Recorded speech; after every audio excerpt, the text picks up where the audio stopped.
spectacle for the first time. Uruguay was the host, and in just 90 days, they built a stadium that's still there today.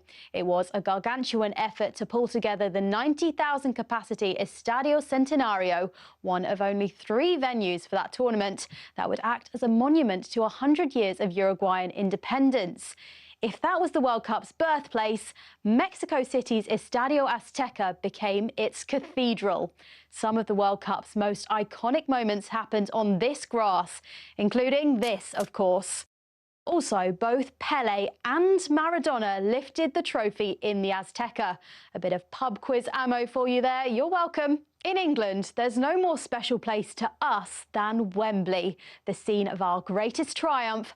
And yes, it definitely was a goal. Some incredible stadiums across the world have hosted matches, but you don't have to have a modern-day spaceship of a ground to make it memorable. Take 2006, for example, and here. The memories of what happened at Berlin's Olympiastadion show events on the pitch can elevate a stadium in the minds of fans worldwide. But that doesn't stop us from marvelling at modern triumphs of engineering. Let's jump ahead to Qatar and take a look at this, the Lusail Stadium. This gorgeous golden bowl hosted the frankly unbelievable final in 2022. But that's not where it ends in Qatar. Take Stadium 974, for example. This place was built from shipping containers and can be taken down and built somewhere else. Mad. It's crazy to think that we've gone from building giant concrete bowls to what is basically modern art. To be fair, some concrete bowls, like the Maracanã, are art in its most flawless form. The teams and the players are why we all come, but sometimes the stage they perform on ends up being the main character. And with structures like this, it's hardly a surprise.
Good morning, everyone. Welcome to the talkSPORT Breakfast Show with me, Andy Goldstein. It's a good start. Gabby Agbonlahor and Arnold Clark buy a used car in our upgrade event and get 2 years free servicing plus a chance to win the cost of it back this June.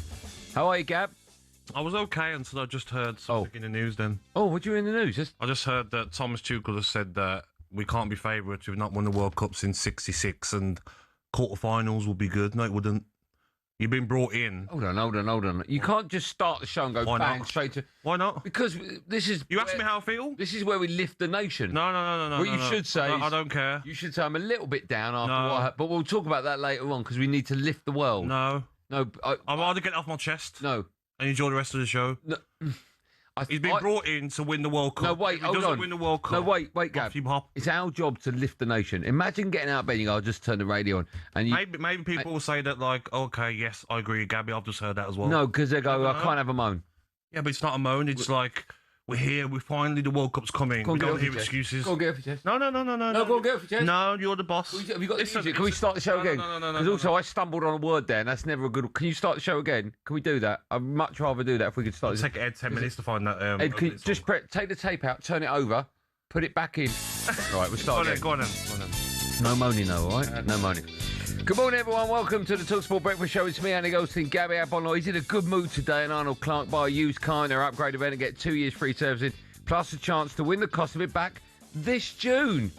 Yes, good morning. What a lovely day it is outside. You right, Gab? Not really, mate. I was tossing and turning last night. I couldn't get to sleep till midnight. I was tossing and turning because I had too long of a nap yesterday afternoon. I know, mate. Telling you, don't sleep. I know. You're meant to be the pro at this. This is your game, not mine. Mate, but you know, you're just in a comfy sleep. How long were you sleep for yesterday? 2.5 hours. Why you set your alarm, mate? I can't. You don't need more than 20 minutes. My phone was on silent. Alarm, no alarm, and I was just asleep. So what time did you wake up from your afternoon nap? I woke up at...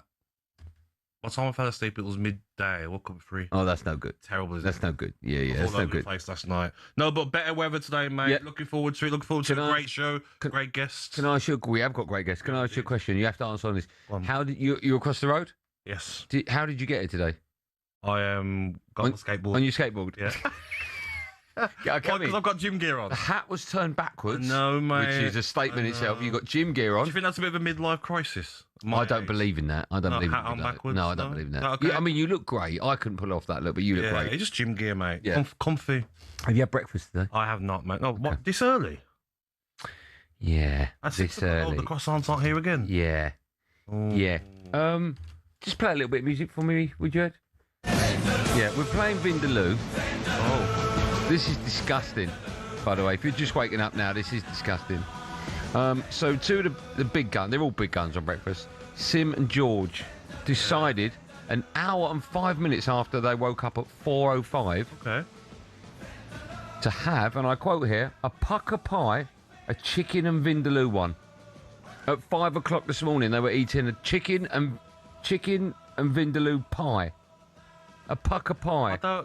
Really? What is the matter with them? That's weird, mate. Isn't it? I get it if you had a heavy night and you No. just all over the place. No, you went to bed at 3 a.m. You can't start the day with I agree, a chicken mate. Vindaloo. Disgusting. You are. You need to. Where are they? They're in there. They're on the toilet, are they? Yeah, okay, it's typical student vibe, isn't it, mate? It's absolutely disgusting, isn't it? Disgusting. What's the matter with them? What happened to a bit of granola? Yeah, well, I had a bit of that this morning. Did you? Yeah. Already? Yeah, I had one little. Oh. I went to a coffee shop. Not Costa's, Daddy. That's my last night. That's my favourite coffee shop of choice, Costa. Costa Express from the petrol station. Is it only Costa Express we can promote? I think so. Yeah. Okay. Yeah. I had to get in my car and go up a motorway. Even though there's a Costa in my high street, I thought that's not good enough. You have to find the Costa Express. I found a Costa Express. Yes, I drove 40 miles to find one. Yes. And then I just bought a little granola bar. Did you? And I had that this morning when I woke up. When you got there, did you tell them that Costa Express promote the show that you work on? I didn't. I'm not one. You would have got one. You would have got a free coffee, maybe. Well, we don't get free coffee. We promote it on the show. By the way, can I just say, if anyone from Costa is listening, do you know what I mean? We need one of them black cards. Just a free coffee. Well, how good would it look for Costa if we started the show with our big Costa cup on the table? It's not hard, is it, mate? We don't ask for much, Andy. No, we don't. We don't ask for anything. Nothing at all. Well, when we do ask for something, they don't even turn up, do they? Exactly. Has anyone seen the croissants yet this morning? Croissant watch. Croissant watch later on. They should be in 20 minutes. Look at them in there. They look starving, waiting for the croissants. Are you all right? You know what it looks like when you look through the glass? It looks like I've come to visit a zoo. And when you walk past, all the animals come up to the side of the cage and, we got some food. We got some food. That's what it looks like. Right, we've got lots coming up on today's show. A bit later on, we will have Noel Gallagher on the show. We've got Jimmy Floyd Hasselbank in the studio for 2 hours as well. We've got boxing guests. It's a great show because, of course, we're all gearing up to tonight where we find out just what shape England are in for the World Cup. And it's a game, of course, you can hear live on talkSPORT. This was an exercise, really, where it was all about acclimatisation. They've done that. We want to take the next step. No injuries, really important, and the players have got a feel for this climate and the weather and what it's going to take. And towards Bellingham! 1-1! England probably got, 3 elite-level world-class players. Obviously, Harry Kane. Declan Rice is moving to that level. And Jude Bellingham. Comes in from Spence. Kane! 1-0 England. That is how he plays. He scored as long as we fill the space that he drops out. Well, that's why you have Rashford and that's why you have Saka. That's what you need, runners from deep. You have to look at the team that's going to finish matches as if to underline that is every bit as important, if not more important, than the way that England start. In terms of intensity on the ball, off the ball, it would be important to finish the pre-camp on a positive note. Here we go. It's the final chance for players to make an impression and possibly force their way into the starting lineup for Croatia next week. 9 p.m. kickoff tonight against Costa Rica. We'll also get the chance to see the Arsenal players, of course. They've joined up with the squad now for the first time. Saka, Rice, Madueke and Eze in action for the first time. But Thomas Tuchel has said last night that Saka in particular may not be getting that many minutes. We still have to take care a little bit about Bukayo, who had an injury in March camp and carried it through to, of course, into his club campaign, and was available and made himself available in the end of the season and did this brilliantly. But he was managed in between matches, and that continues a little bit at the very moment. So we're building him up and we're building him up. Noni is 100% available, Declan is 100% available, and Abs as well. What do you make of that? Is it a concern if Saka can't start? How much would he be missed, etc.? Oh, in the group, no, not a concern, because I think we in the group stages. Group stage, yeah, I think it'll be quite straightforward for us against Croatia, Panama, and Ghana. Even though Ghana will be the toughest game out of that group, but I just feel like he only missed 7 Premier League games, which is not that bad. But should we be taking a player who's got an injury problem? Look at Rio. We've always done it, though. Look at Rio Ngamoa. Look at his performance against New Zealand. Look at the players we're leaving back at home. Foden, Bowen, Palmer. We've got too much talent on the wings to have a player who can't train every day, can't really get through 90 minutes. Even though I love Saka, I think he's a top player. I think if someone's struggling with an injury, we've got too much talent, I would swap him. I really would. I'd bring in either Foden, Palmer.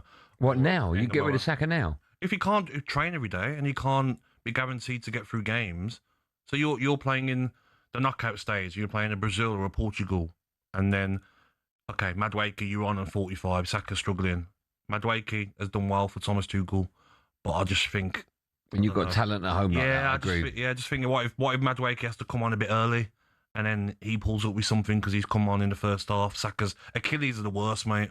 They can take so long to get better. I've done my Achilles, and I know what Saka's going through. Sometimes you don't properly recover from that injury. So, yeah, it would be up for debate, especially after hearing that this morning. There'll be a lot of people that will agree with me and say, should he change him for Rio Ngamoa? Because he was the best player against New Zealand, top winger.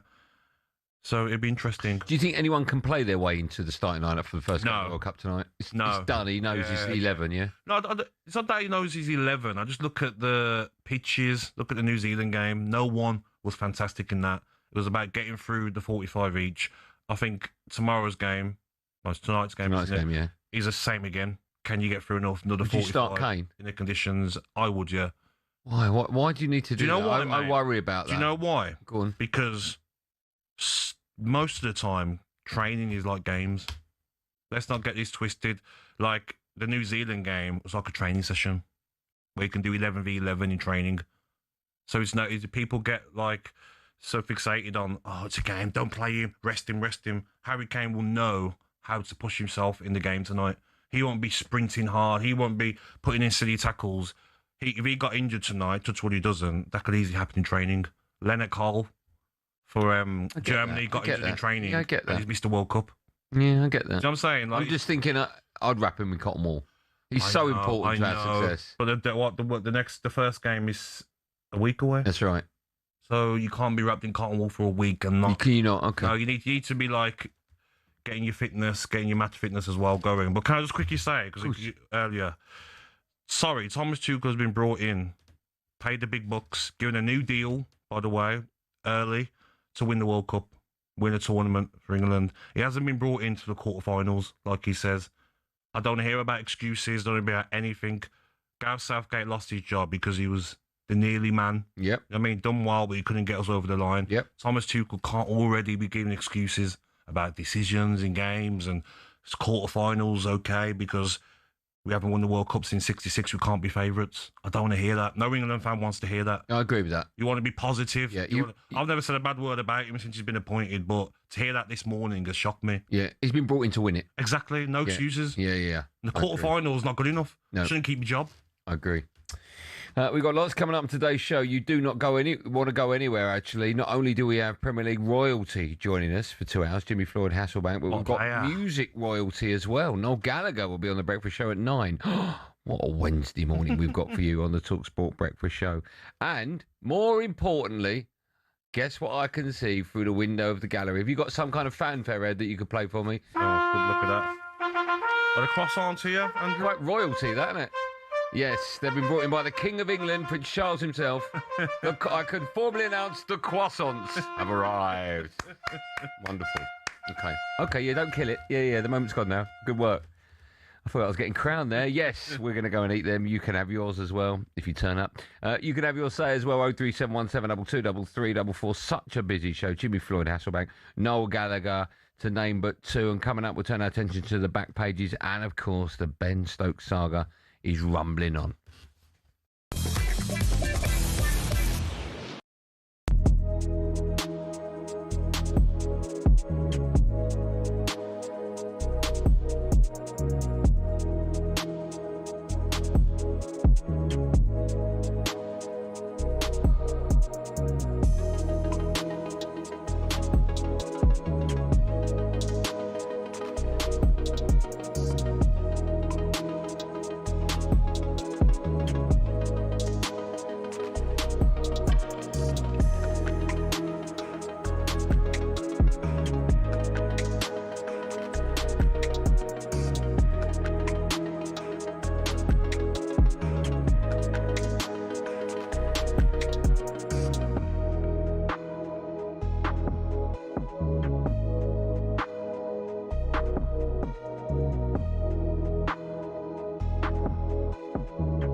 You know, like, without Harry Kane, we are screwed. He dropped quite deep again. I don't mind. You know what's annoying me, right? And I've been seeing it on social media, right? People winding me up already, all right? If I hear England fans coming on here moaning about Harry Kane dropping deep, I swear I'm going to lose my head. I totally agree. I'm going to lose my head. The guy has scored 50 goals this season. 61. He scored 61 goals. In all competitions. He scored 61 goals, right? And people are moaning about him dropping deep. When are people going to understand that is how Harry Kane plays? Mm-hmm. Yep. Like, he is, that is his game. He drops deep, he gets in pockets, he's hard to pick up, and then he'll find the box. He starts the build-up. Yeah, and it's like, come on, guys. I don't want to be hearing Harry Kane's dropping deep, Harry Kane's dropping deep. Like, we know now that is his game. Yeah. That is how he plays. He scored 60 goals. As long as we fill the space that he drops out. Well, that's why you have Rashford and that's why you have Saka. That's what you need, runners from deep. You do. Well, even people say Ivan Toney should start. We should start Ivan Toney because, he stays up there. We need someone who's going to, lead the line. Mate, drop me out. Drop me out. It does my head in. No, I'm totally in agreement with you, mate. That's what he does. That's his game. And under Tuchel at Bayern Munich, he played that way, and he's mastered his craft. Look, you obviously, when the ball is built up in the wider areas, you want Kane in the middle.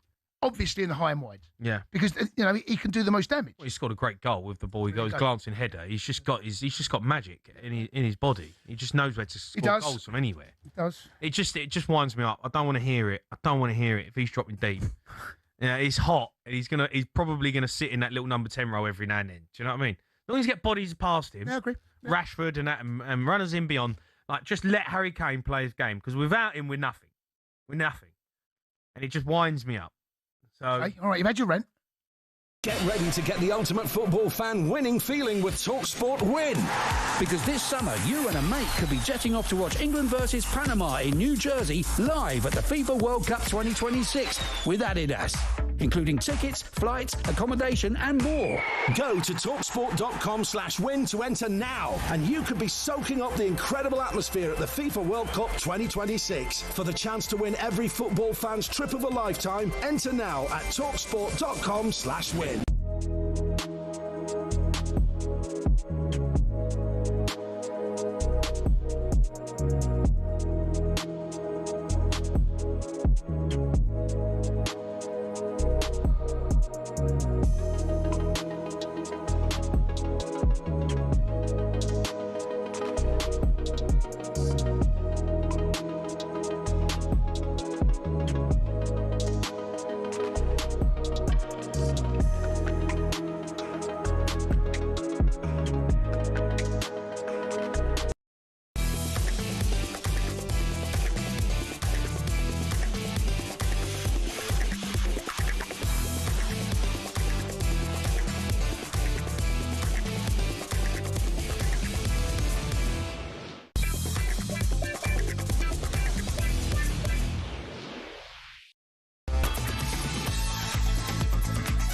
Morning, everyone. It's 6:20. It's the Breakfast Show on talkSPORT. It's me, Andy Goldstein Gabby Agbonlahor alongside. And if you're joining us late, by the way, Gabby is not happy with Thomas Tuchel, claiming that England aren't favourites for the World Cup. But Tuchel also, Gabby, said this last night. Have a listen. I have belief. We all have belief. We all have a dream, but it comes with responsibility and hard work and commitment and discipline, and sometimes comes with disappointment and setbacks. This is all included, but we're trying to, we dare to dream, and it's important. So the big question is, at 6:21, Gabby. Hi, mate. Do you now believe in Thomas Tuchel? Are you a happy man, Gabby? Not really, no. Oh, what happened there? You just fell on the button. No, I'm not. I feel like... Imagine that in Millionaire. Imagine that for £1 million. He has to be positive, mate. He's been brought in, like I said, the big bucks to win a World Cup. Are you happy? Are you happy? Final answer. No, I'm not. Not happy? No. Okay, stop the music. Not having nothing we can do about that. Not happy. Right, time for a quick coffee break and a look at the back pages with Costa Express. The Costa Coffee Break on talkSPORT. Sponsored by Costa Express. Quality coffee, quality day. Have you got your Costa coffee? Have you got one? Because it looked good on the table, wouldn't it? If the people at Costa are listening, No, free coffee would look not part lovely. of the deal, apparently. Wouldn't that Can't look get a free nice? coffee. Wouldn't that look nice on the table? Yeah, but we'll go and pay for our own Costa Express. Okay, At the we have to London get on. Bridge petrol station at 7 o'clock. Okay, we'll do that. I'm sure the lovely people at Costa that are listening will sort out that card for us.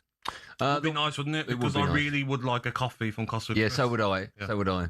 We'll keep banging that drum. The wonderful Laura Kirk-Francis is with us. Good morning. Good morning to you. Morning. How are you? Morning. I'm very well, thank you. We've been divas today, aren't we? We want croissant, we want coffee. Can I ask you a personal question? But Of course you it's not personal. So when I get up in the morning, at the moment for this show, I leave myself 20 minutes, right? I do all my showering the night before. I get up, I have a top-to-toe wash and clean. Yep. And I don't even wash my hair in the morning. It's like from the night before. And then for a woman like yourself, Yeah.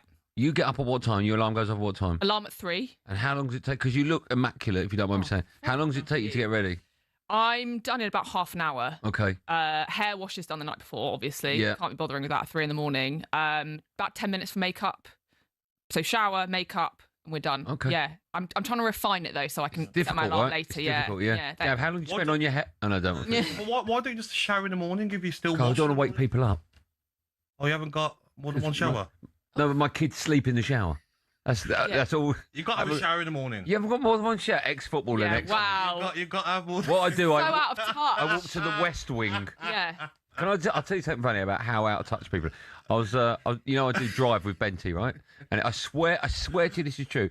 In one of the breaks on maybe the first 2-3 months I was working with him, we went to an ad break and he picked up his phone. He went, oh, I swear to you this is true. And I went, what's the matter? Bearing in mind, I'll get a text from my wife going, I think we need a new kettle.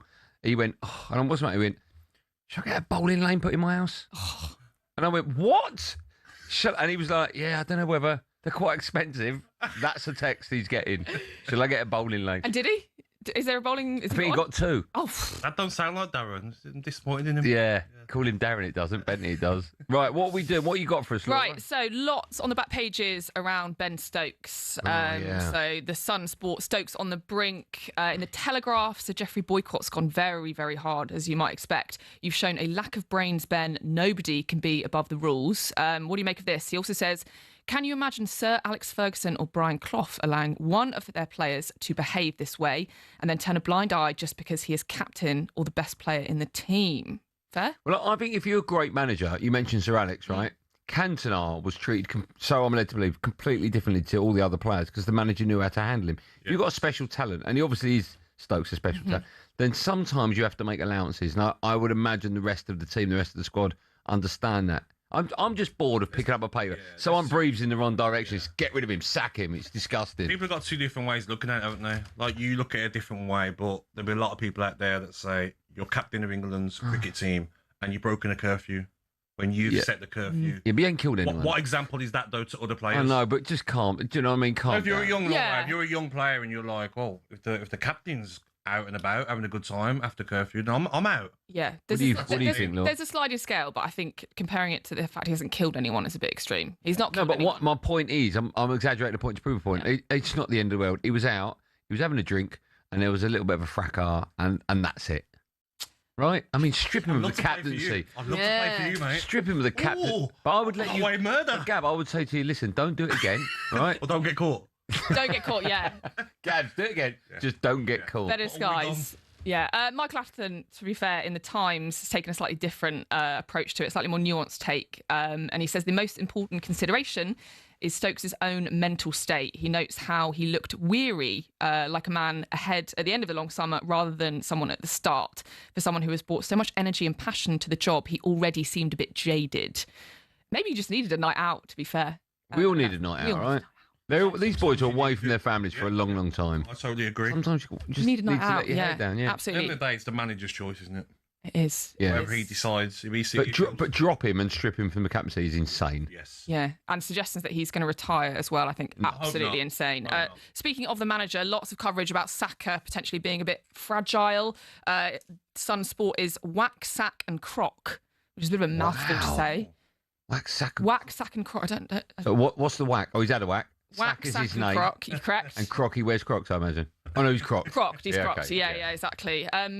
You seem unhappy this morning, Gabby. Are you not getting a bit more World Cup fever? Do you not feel more confident? Oh, yeah, I am. I just feel like when someone's injured like he is and he's got an issue, when you've seen Rio Engamoa's performance against New Zealand, do you say, you've got Madueke? I don't know. We've been taking injured players to World Cups for so many years. I love Saka, but is there a way of saying, does he go? But even now, you make that call. I find that astonishing. I just what the manager says, and you're an Arsenal fan, aren't you? At the end of the season, he wasn't finishing games, was he? He was coming off. Did he come off in the Champions League final as well? Yeah, we finished that with Madueke on the right. Quite early, didn't he, in the Champions League final, second half. But maybe, like he says, he's going to manage him, and he's that good of a player that he plays him, and then he rests him. Maybe he plays the first group game, doesn't play the next two group games, and you save him for the knockout stage. We had that with Bex, remember, the World Cup, with his metatarsal. Rooney as well. Wazza, we had the same injury, yeah. Wazza, yeah. Wazza. You said Rooney, I said Wazza. Oh, same person. Is he your mate? No, he's not mate. Oh, because his mates called him Wazza. Well, I know him well enough to call him Wazza. Nice. Yeah. Okay, yeah. We've spoken. Nice. And then finally... What'd you call him? What'd you call him? Wayne. That's garbage. If he phoned up now, you would not say, Wayne, do you think? You wouldn't do that. I would, yeah, because I don't know. I played in England squads with him, but I don't know him well enough to call him Wazza. Oh, I know, yeah. Well, Soccer Aid last week. Oh, I was calling him Wazza. Called him Wazza. Yeah. Does he like being called Wazza? Loves it. Does he? Yeah, he actually come up to me and went, Goldie, I love being called Wazza. And I went, Goldie? And he went, So, yeah, we're on first name or last name terms. Lovely stuff. Finally, Serena Williams made a comeback. She is 44. Gabby, you are 39. 39, yeah. So, by the way, that's hard to believe, isn't it? Because you said to me you thought he was 50, right? I did. There's only one 50-year-old in here, mate. That was between us, Andy, and you've... Sorry. Wow. Sorry. You're 5 years younger, Gabby. Any chance we could see you come out of retirement? No. Okay, good. No? No. I would miss working with Andrew Goldstein. Andrew? Is that not your name? Yeah, but only like if I've not cleaned my room. You like being called Andrew? I did. Is there a reason? Why are you in a mood today? What's happened? I'm saying, is there a reason you don't want to be called Andrew? Who said I don't want to be? Where did that come from? You're just making stuff up now. Okay, no. Gabrielle? Just say, I like being called Gabrielle. But Andrew's a great name. Nothing wrong with it. You sure? Okay. Yeah. Do you know what might help his mood? A Costa coffee. Yeah. We need a Costa coffee. We need a Costa coffee. Yeah, a free one. Where's the petrol station, please? I don't know. Laura, you're going to be back with us a bit later on? I will indeed. We've got some more headlines and transfer Tinder, of course. Any quizzes? I'll see if I can knock one up in the next half an hour if you would like. I would love Yeah. What do you want it on, Gab? They did get banned, to be fair, for the last 3 Did they? years, Well, look, I'll do what I want here. Yeah, bring them back. Yeah. Lovely, mate. What do you want it on? Happiness? Yeah. Okay, I'm glad. To be happy. Something to do with happiness. Happiness, right. Noted. I'll be back Make in a bit. everyone happy. How do you spell happiness, Andy? H-A. That was all thanks to our friends at Costa Express. Still waiting for that card. Coming up, we'll cross live to the World Cup launch party in LA. How about that? We might even hear from Hollywood superstar Will Ferrell. We won't. The Costa Coffee Break on talkSPORT. Sponsored by Costa Express. Quality coffee, quality day.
You just mentioned a couple of players there. Is Jude Bellingham one of your clutch players? Yes, of course. Yeah, of course he is. I mean, Morgan Rogers is a good player, but Jude Bellingham is a world-class player. And despite the fact that maybe Jude's going through a phase in his career where people are not taking to him, and maybe there's some issues about some of his disposition, I hear certain things in Madrid from relatively reliable sources that there's no relationship between Bellingham and Mbappe. The two egos can't be in the same room. And that's maybe why Mourinho's been brought back in to try and get some order in place. But let's be under no illusion. Jude Bellingham is a game changer and a winner and a world-class footballer. And if after 75 minutes you change him for Morgan Rogers, what a hardship that is. But Jude Bellingham, by any measurement, any rational measurements, should be in the starting lineup because he is a world-class footballer. And and we've got probably 3 or 4 of them in the team, and he's one of them. You've said that Tuchel's been brought in to win. Yeah. What happens if he doesn't? What's the attitude towards him if he doesn't? Depends how he loses.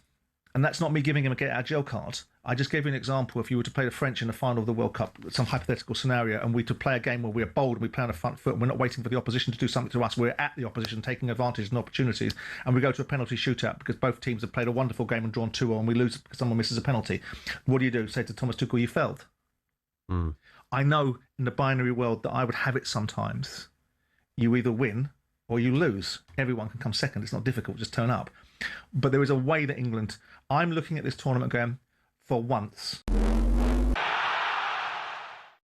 If there's one thing Brazil loves more than samba and sunshine, it's football, or as they call it, futebol. And trust me, this love story goes way back. It all started in 1884 when a young Brazilian named Charles Miller returned from England, aged 21, carrying a pair of footballs and a Hampshire FA rulebook. He was basically the original influencer, bringing back trends from abroad. And just like that one mate who insists you have to try their new obsession, Miller convinced everyone to give this little English sport a go. Spoiler alert, it caught on. The entire nation fell head over boots for the game. And fast forward a few decades, it was time for Brazil to start playing in the World Cup. Then came 1958, the year a 17-year-old kid named Pelé showed up and Brazil won its first World Cup. From there, Brazil kept adding stars to the jersey, 5 to be exact, the only country with that many titles and the only country to participate in every World Cup. Jogo Bonito, the beautiful game, became Brazil's signature. It's part of the national identity. Think dazzling footwork, joyful play, and the occasional move that makes you wonder if gravity just took the day off. So next time you see that iconic yellow jersey, remember, it all started with one guy, 2 footballs, and a nation ready to fall in love.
How about this for a tune? You're listening to The Breakfast Show on talkSPORT. It's 6:35. It's me, Andy Goldstein Gabby Agbonlahor and Arnold Clark.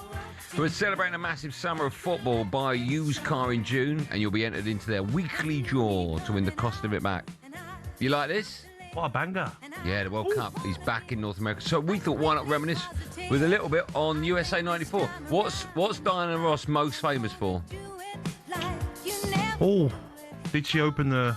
In 94? 1994. Do you remember it? No, I don't. Okay, so famously, in the opening ceremony, she's doing all her song on the pitch, the dancing, and then there's a ball in front of a goal, and she had to kick the ball. Top corner, did she? No. Oh. She had to kick the ball anywhere in the goal, and the idea was that as soon as she kicked it, the goal would break in half. Snap in half. Snap in half, right? but she missed. She missed the But goal. the goal still broke in half, but she missed. She missed? She side-footed, yeah, missed it. It's quite well known. I need to watch that. But I'm thinking, if I'm in charge of the opening ceremony at this year's World Cup, Yeah.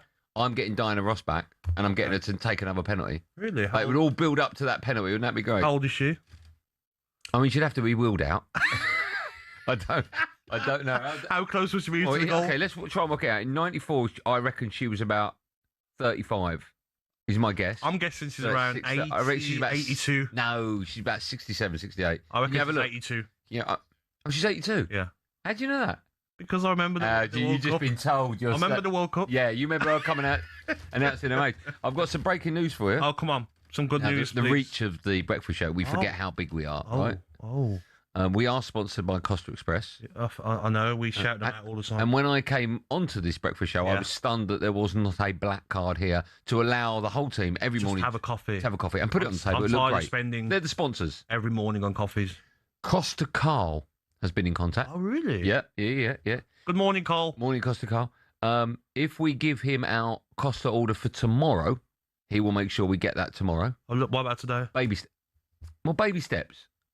Baby steps. Tomorrow's never guaranteed, though, Andy. Is that a James Bond film? I think so. Okay. Can't we have one today? Well, Carl. I mean, don't push it, right? Baby steps. So tomorrow we'll get it, and then hopefully someone at the Costa building will go, why haven't they got their own card? What's going on? Okay. And they'll sort it out. Okay. Baby steps. All right, then. But that's good, right? Oh, Thanks, Costa. Yeah, thank you, Carl. Costa Carl. We appreciate that, mate. Yeah, we like that. Yeah. But today we have to... What are you going to say? Even today, yeah. Right, shall we head to the World Cup launch party in LA, where we can catch up with the talkSPORT reporter and party animal? Is he there now? He's a lunatic, by the way. This fella's out of control. Let's say hello and good morning to Ben Jacobs. Morning, Ben. Morning, good evening here. The party is just finishing. I'm all scrubbed up. It wasn't a red carpet, it was a blue carpet. And I think you guys would have really enjoyed it because I've been rubbing shoulders with several celebrities and I'm looking forward to telling you about them all in just a moment.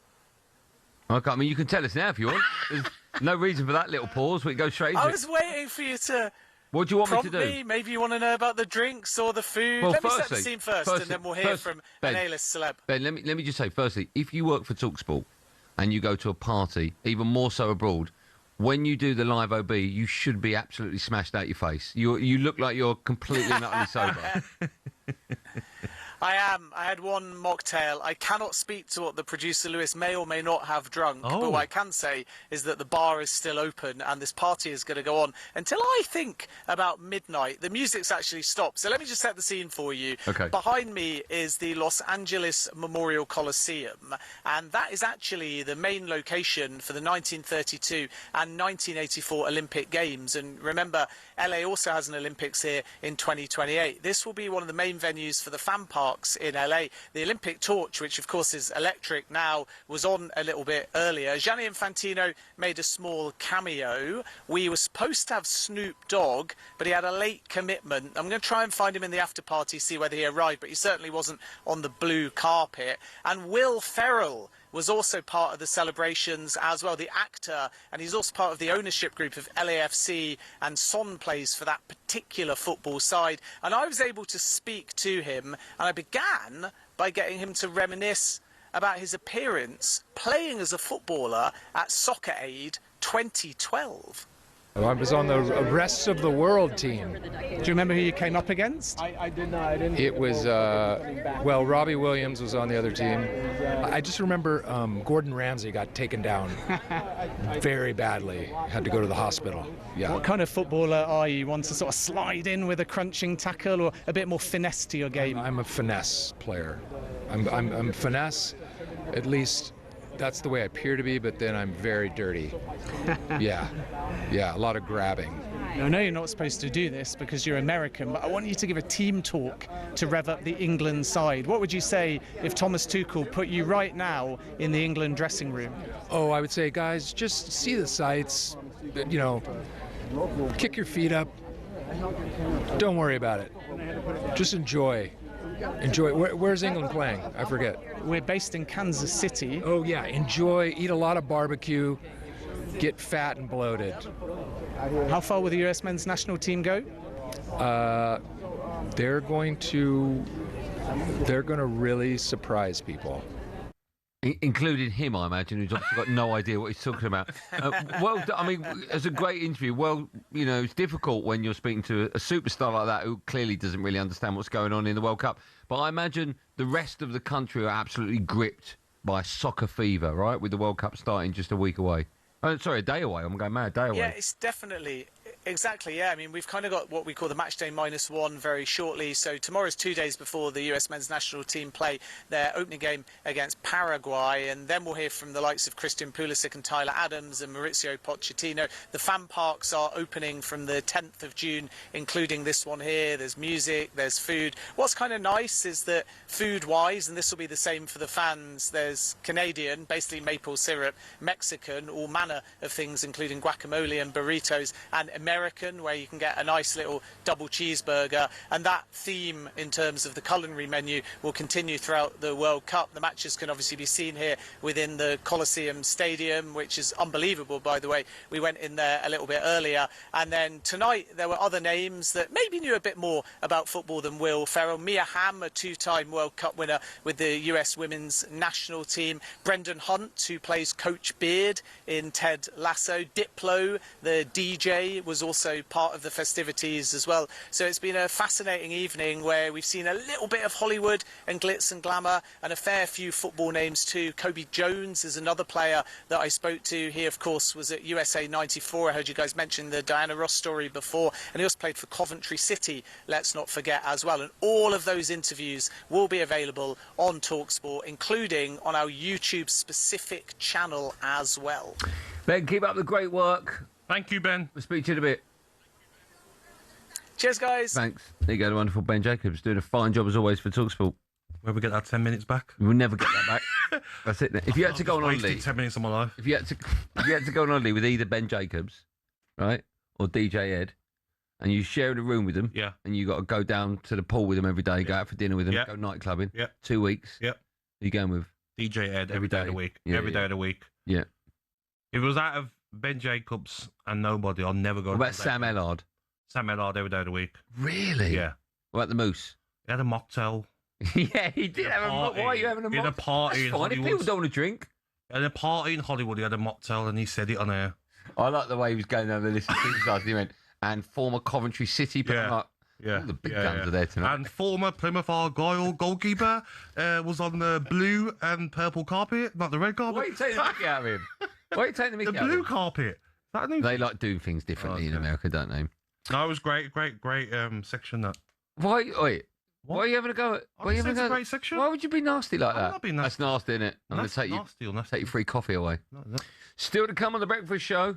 Superstar Breakfast preview on talkSPORT with Travis Perkins. Manage your Travis Perkins trade account online at travisperkins.co.uk or via the Travis Perkins app.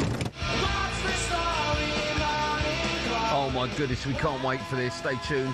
9 a.m. We're joined by legendary Oasis superstar Noel Gallagher's going to be on the show live. How about that? And that's not all, because a man who's got 127 Premier League goals for the likes of Chelsea and Leeds, player. Jimmy Floyd Hasselbank, is with us in the studio for 2 whole hours. Oh, lucky us. What a great Wednesday. I can't wait for either of those. That was our breakfast preview with our wonderful friends at Travis Perkins. It's 6:45, everyone. Superstar Breakfast preview on talkSPORT with Travis Perkins. Get free next day track delivery. Head to travisperkins.co.uk or download the app.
obviously we've got you on to talk about the France and the French squad. How confident is the country of going all the way? Because every single person I speak to, and I say, who's going to win it? Everyone I've spoken to says France first.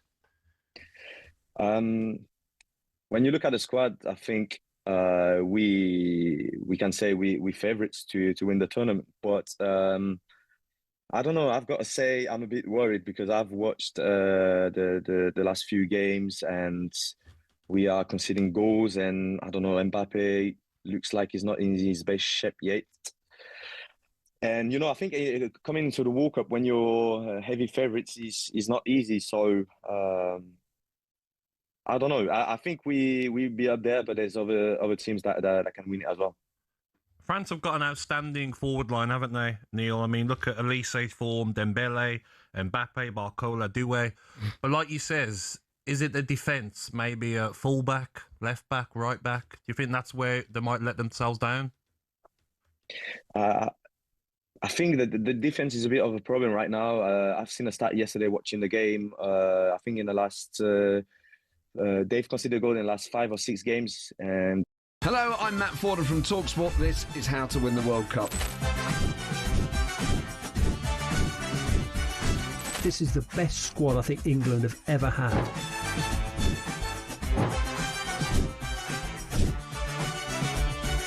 He used to love America, now he doesn't. It's very sad. It was so important to succeed because of all the pressure we received. Don't jump for this one, I'm going to knock his head off.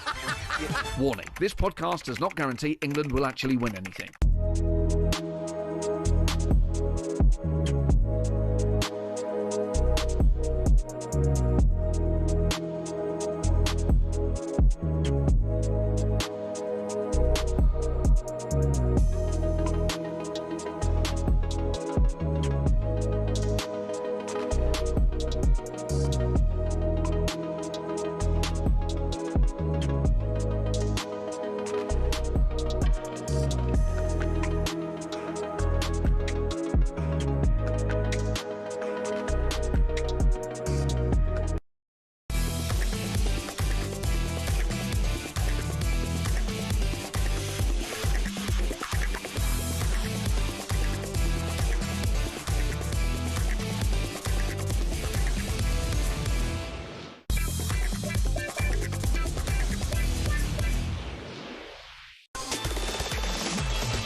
Morning, everyone. It's 6:49. It's a breakfast show on talkSPORT. It's me, Andy Goldstein Gabby Agbonlahor. What did you make of Will Ferrell there? I think it was great content. Oh, that's not what you said in the break? No, it was fantastic, mate. And see, I've got a better memory than you. I remember when Will Ferrell was funny. Yeah, Step Brothers. Can't say that. Step Brothers amazing. Unbelievable, by the way. The kids loved watching that. Right. Great film. What do we know this Wednesday morning is the question. The answers are Nottingham Forest are reportedly demanding more than £100 million for Elliot Anderson. Man City, Man United interested. Fair? Yep. Fair. Top whack. What are you looking at for that? I'm saying 120 I think he's worth. I do, mate. Wow. What is he, 24? I think he's 23. Good age, mate. I think he's an amazing player. If Declan Rice, what was it, 3 seasons ago? 100? Yeah. Inflation? You don't think it's about right? 20%, is it? 20% in 3 You don't think it's about right? No? I mean, if you want to bid him all, right? You want two people. It's at least 100 million. I agree with that. England international. He's going to start in a World Cup. Yeah.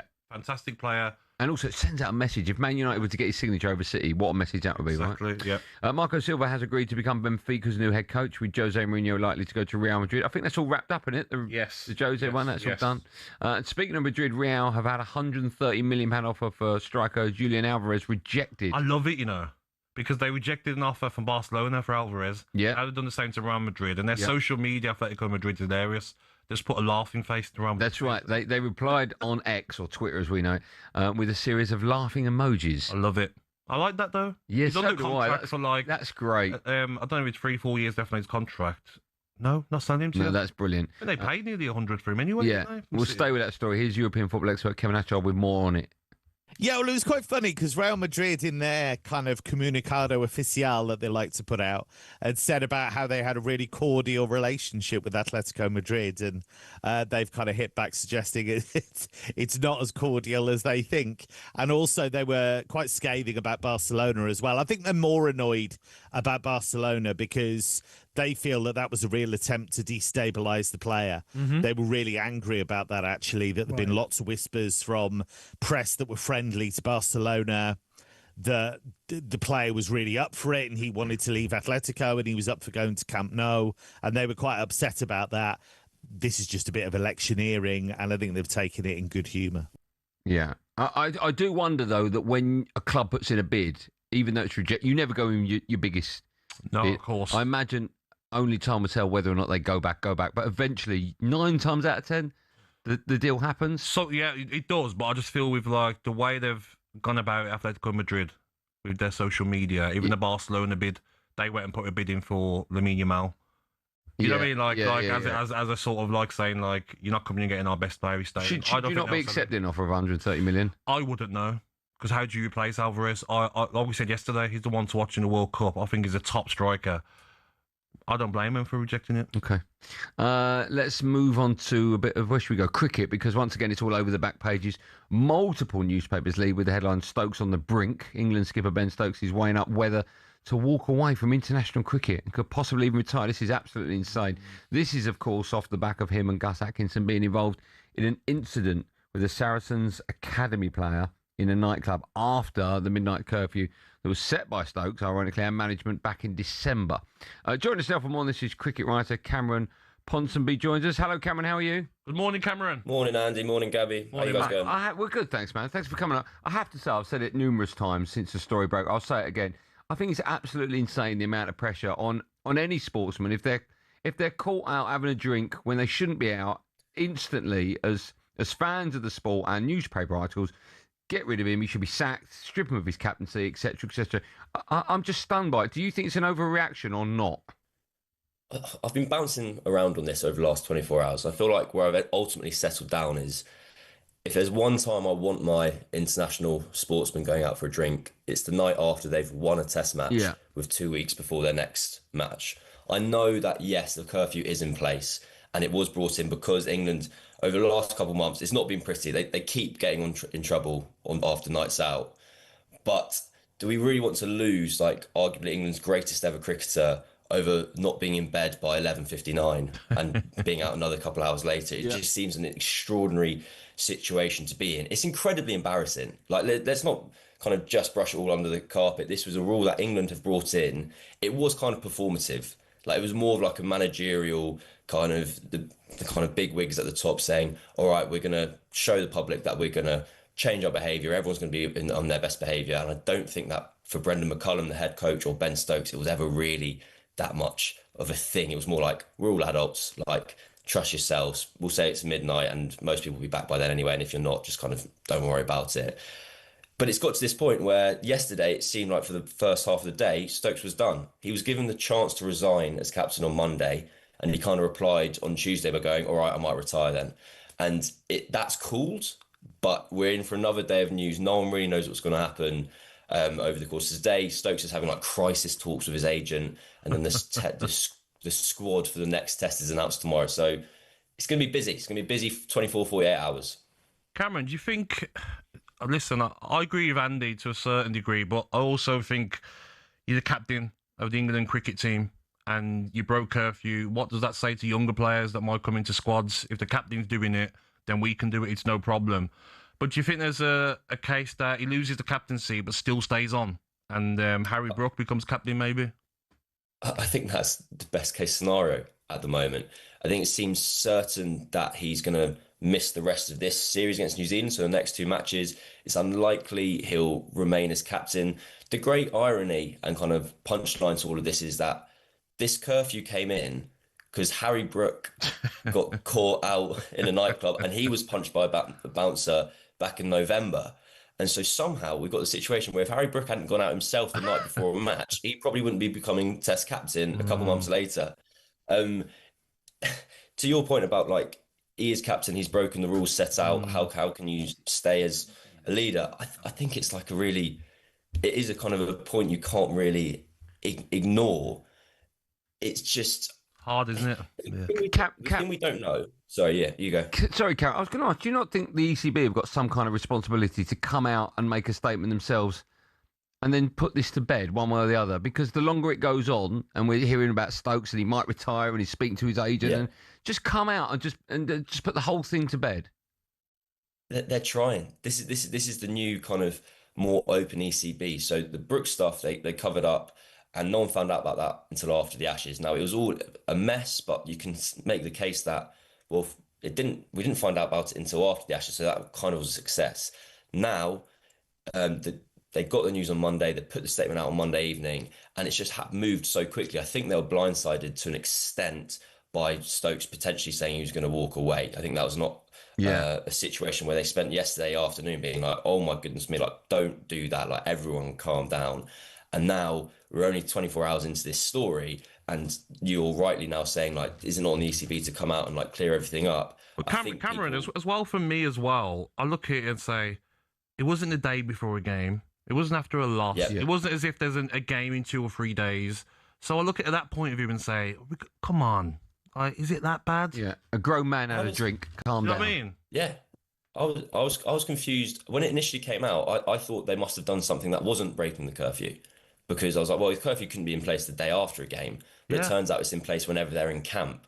I would say the one like sliding scale we're not fully across at the moment is situation was a Saracens rugby player swung for Gus Atkinson, has hit the ECB security guard, and there's been like a brawl that's happened afterwards, or a melee. But this is what I mean.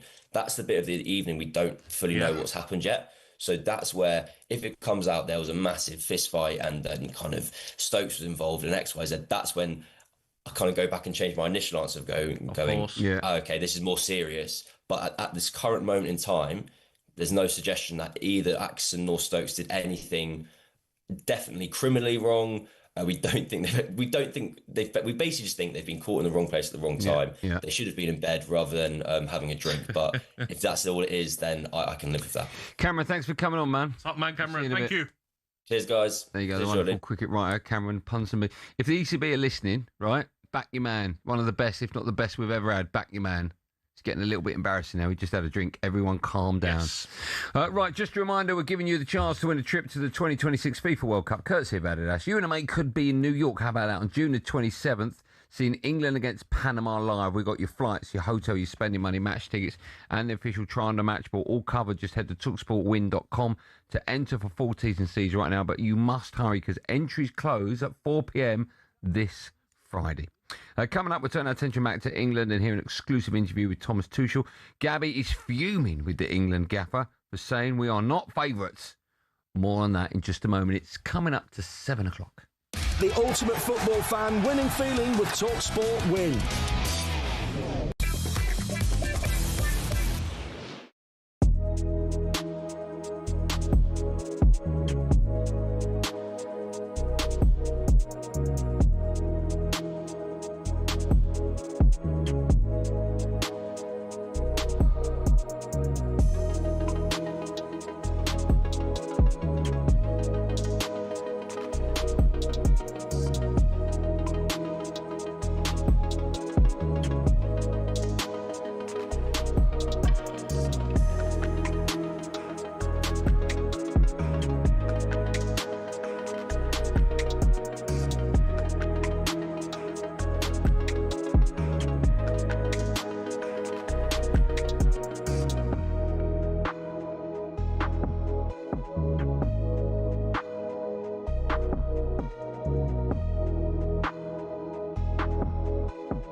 People in the pub aren't sitting around in the pubs talking about accessibility. We are. The media are. We're creating conversations to be able to confect outrage, to be able to create content. Most people accept it. They accept the reality of the circumstances that these premium games, these premium tournaments have a caveat which means that ultimately they're beyond the reach of most people. That doesn't make it right. I'm not arguing for the right and wrong of it. I'm putting the pragmatic reality of it.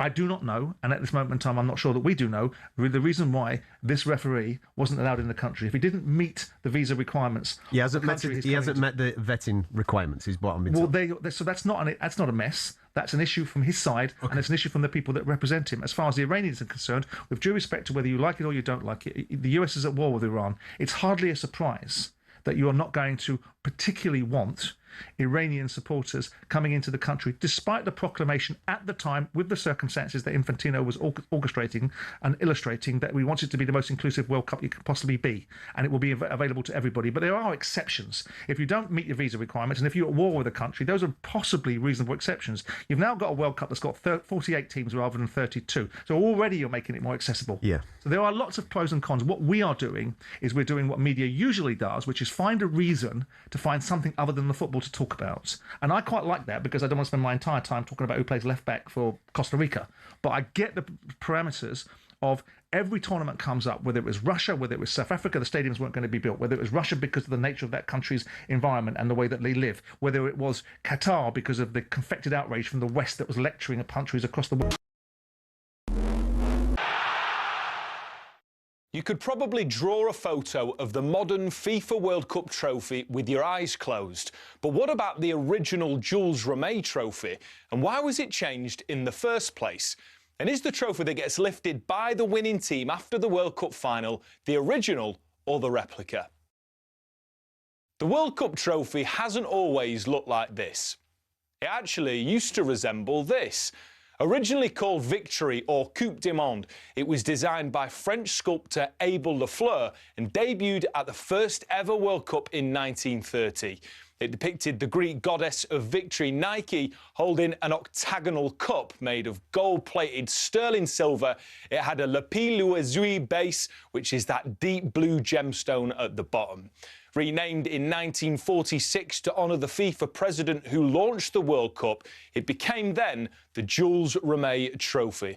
It went on several adventures during its life, hidden in a shoebox during the Second World War to prevent theft from the Nazis, to famously being stolen in 1966 in England, only to be found by Pickles the dog.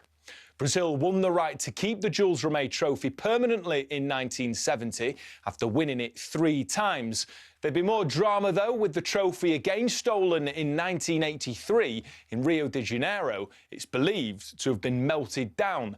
So back to 1970 and the creation of the current and iconic 18-carat gold trophy. Standing at 36.8 centimetres tall with a base made up of 2 layers of green malachite, it's been the World Cup as we know it since the 1974 tournament. But is that the trophy that the winners get to keep? The answer is no. The original gold trophy remains with FIFA and is only displayed at special events. World Cup winners have to settle for a bronze gold-plated replica. The base of the current original has enough space to engrave the names of the winners up to and including the 2038 World Cup. So could we therefore be in for a new trophy in the coming years?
Morning, everyone. Good morning to you. It's 7:05. You're listening to the talkSPORT Breakfast Show. It's me, Andy Goldstein, the ledge that is Gabby Agbonlahor. He's alongside me. And Arnold Clark. Buy a used car and upgrade event and get 2 years free servicing plus a chance to win the cost of it back this June. Just quickly, Gaz. Yes, mate. On the Yeah. show, we very kindly, via the gift of talkSPORT management, had croissants delivered. Yes. I've had one. How many have you had? I haven't had one, mate. There's no. I only have almond croissants. Oh. I can't have plain ones, mate. Why? There's no selection. Do you want me to get a selection? Didn't you ask for a selection? No, I didn't, but I can. I can make that. Maybe renegotiate your terms. Oh no, I'll go through the main person, Joe. Okay. I don't need to speak to the management okay. Just people. say, like, can we have some flavour? Oh, I'll do that. in our The reason I'm croissants? asking, excuse me, is because Ollie, our producer, he's had one. DJ Ed, you've had one. Okay. Sam Ellard had 3. Pardon? He said Sam Ellard has. I told you, mate. I told you these guys come in here for freebies. He probably had no freebies. He's had. Yeah, he had no dinner last night. Probably they're coming for a free coffee. It's incredible, mate. He's meant to go home at 6. It's student life. He's still here. Student. But I just went out there. You know where the kitchen is? He's eating baked beans out of a tin. Is that free? He's got repeats of Deal or No Deal on the telly. I don't know what, what life he's free, leading. Honestly, He's had 3 croissants. It's just selfish, isn't it? There's no need. Yeah, because there's some staff that could be coming in now, and they might want a croissant. And Sam's had 3. Yeah, I know it's not. I said to him, it'll stunt your growth, and he went too late for that. And it's a good point. Imagine him on a date. And like just eats both croissants for You're not having that one. Yeah. Sorry, darling. Do you know one thing I'd like, right? One thing I'd like to do, right? Because I'm going to try and get the breakfast show because I'm only here for a month. Right, big Al will be back. You want to get it? I know. I've got croissants delivered now, so I've done that, right? Yeah. I'm hopefully getting you that Costa card. Right, I want to make a difference. Yeah. The one thing I really want to do is get Sam a date. Is that impossible? Is there anyone? Is that it? Is there anyone? Is there anyone who? Have you not tried to put out a call? I have, mate, but like I'll show pictures and they're like, no. Okay. Yeah. Okay. If you, I think there's someone out there that will take him out. What is it saying? Every pot has got a lid. Yeah. We'll find him someone, mate. Has he ever been on a breakfast show date? No, he hasn't. We need to do that. Can we do that? Can we work on that and put all his details up online? He's a nice We'll get guy. AI to change his face so it looks. Andy, he's a nice guy though. He's got a great personality. He's got a lot to offer. Yeah, he's got good banter. Give us your top 3 Sam Ellard selling points. Okay, he's got a good head of hair. Yes, very important. Thick, yeah. He's thick. I wouldn't put that as number 2. Yeah, thick hair. Oh, hair, right? Okay, yeah. He's good height, 5'8". Good height for what? It's good height. Skirting ball cleaning. And also he's light-hearted. And He's got a good heart. Yeah, he's a good guy. Yeah. Nice and funny. Yeah, I think there's someone out there for everyone. Okay, if you'd like to go on a date with Sam Ellard, text in 81089 Perfect. and give us your top 3 selling points and we'll read them out. Lovely. And then hopefully he will choose one. How about this? He'll choose one. And at some stage between now and maybe next week, I'll pay for it. You and I will both pay for it. And we'll send him out on a date. He likes Flatiron. Does he? Yeah, he loves that. Okay, we'll take him to Flatiron. He loves it there, mate. We'll take the cameras with. We'll take talkSPORT Social. We'll love that. They'll be all over it. We'll badge it up with some kind of World Cup date thing. He can't wear his cricket gear. Get his pads. Can't talk sport. Right? Can't talk sport. Yeah, no sport. If you'd like to go on a date with Sam Ellard, your top 3 selling points. Oh no, someone's phoned on up. the phone in. Oh, Rachel. it must be nice. Hello, Rachel. Good morning. Hello. Hello. Good morning, guys. How are you doing? I so didn't expect anyone to actually bite on this. I'm glad you have. That was quick. We're good, Rachel. How are you? Yeah, not too bad. I was listening yesterday as well, and I was thinking, poor Sam, you guys give him so much grief. Yeah, but we love him. Are you his mum? Absolutely not. Okay. We do. Have you seen a picture of him? Yes. Okay. I used to listen to him years ago on talkSPORT as well, and I had a bit of a thing for him then. Just saying. Can I ask some questions to you? Would you mind? No, Okay. feel free. Are you single, firstly? Yes. Okay. What was your name, Rachel? Yeah, Rachel. Okay. How old are you? I'm sorry to ask this. I know you should never ask a woman their age. Roughly, how old are you, That's Rachel? fine. I am proud to be 46. 46. Okay. Good age. Sam is 30. Is that too well, you young? look 46. So it's fine. Are you sure? Is that too young? 16 years is no age, right? Age is just a number in my book. So would you be happy to date someone that's 30? I'm sure you would, actually. I definitely would. Okay. Definitely would. Don't sound too desperate, Rachel. Right? And what would your top 3 selling points be, Rach? I know about sport. Okay. You could take me on a date. I thought you could say something else. Talk about. On a we date- could talk about food. Okay. We could talk about sport. And He can have as many croissants as he wants. Okay. Is that a euphemism? Right. Rachel, can I ask you one question? This is the most important. Sure. Because sure, Gabby. it's quite tight, Sam. Would you split the bill? Great question. I think that's how you go in Really? these days. Yeah. Okay. Yeah. It's amazing. And Yes. do you live in the London area? I do not, unfortunately. Where do But you- I'm only a train drive away. Where do you live? Gloucester. Okay. What's halfway between Gloucester and London Bridge? There you go. You can come and pick me up, couldn't you? Oh, don't push it. Would you come down? Driven. If you were chosen, would you come down to London for a date with Sam? I would absolutely do that. Okay. I think that'd be amazing. Maybe we'll do that. Okay. Well, yeah. What a great first call, isn't it? It's Yeah, I amazing, didn't know we were going there today, but this is Wow. brilliant. Yeah. Okay, Rachel, we'll go on. Go on. No, I was just going to say, I thought after listening to it yesterday, and then I was just getting ready for work and listening then, and Yeah. I thought, this is going somewhere. This is definitely going somewhere. And I thought, I want to be on there. I've got to be on the You ball want to be here. on the LR train, do you? Okay. What do you do for a I living? do. Would you do? I work in a nursery. No, okay, that's a kind heart. I like Yes, that. lovely. Okay. I mean, Yeah. you tick all the boxes. 100%. Yep. I drive. You Great split the bill? personality. Yeah. Split the bill. Work in a nursery. Have you kind heart, have you got any kind baggage? soul. Unfortunately, I have children. They are not baggage. Okay, how old They are my they? children. I'm not even going there. I tell you what, we'll leave that bit out. He's Don't not make me listening. laugh. We'll leave that bit out. You are Yeah. top of the list, Rach. If I get this date, that'll be something between Sam and I to Okay. discuss. Rachel, can I Not the just? whole of talkSPORT. What a wonderful person you are. Yes, Thank you I so love much that. for. I had no idea we were going there today. In fact, you've called in. You are top of the list. Sammy's a lucky guy. Oh, thanks, Gabby. Anytime, Rach. Have a Thanks, wonderful bye. day, Rach. Have a great day. I will do. Blessings. You too as well. Take care, Take care. guys. Thank you. See ya. All right, bye. Bye-bye. How amazing is that? That's amazing. I didn't know we were mate. going there today. That's incredible, isn't it? Yeah. Imagine how excited Sam is now. I bet he's trying to run off those croissants now, isn't he? Is that David Lloyd on like a membership? Can you get my hair cut? Can you get my hair done? I need to dye my hair. I need to shave. Oh, How I got exciting is that? It's amazing, mate. Yeah. The She power sounds, of she sounds talkSPORT. great. Yeah. She sounds great. Yeah. Ticks all the boxes. Yeah. Ready-made family. Gloucester's lovely, by the way. What? Gloucester's Gloucester. lovely. Yeah, Stunning, yeah. mate, I mean, countryside. she sounds fantastic. Thank She's got you. a great job as well. Yeah. And she'll split the bill. And she's more That's important. very rare. More importantly, she'll pay half. And that's what we. I think she'll pay all of it, to be fair. No, you can't do that. Why not? Sam, there's no way. You can Come do on, then. Don't be I- like I that. think we need in to this, move in on. this generation. I Like, think you can go out and like someone can pay for your dinner. No, no, Well, no, no. come on, Ladies don't should start. never pay for the bill. Why no, not? no, no. You just can't. Well, it'd be nice, I though. was brought up that the woman should never put around. Me in a too, purse. mate. But this is 2026. Don't Wouldn't matter. it be nice to go home with more money that you No. left your house with? No, no, no, no. Did you say more money? What, you've had a bet on the way and won? Don't make me laugh. That's very good. That's very good. Okay, well, listen, watch this space, right? Yeah, if you too would like to go on a date, I think we should have three phone calls. Yeah. And we'll choose. We'll let Choose the Sam best choose the best one. one. Yeah. Yeah. Okay, we'll do that. Lucky Sam. Hold on. I can. Why has it got a tuxedo on? Not yet. The date's not yet. Calm it down.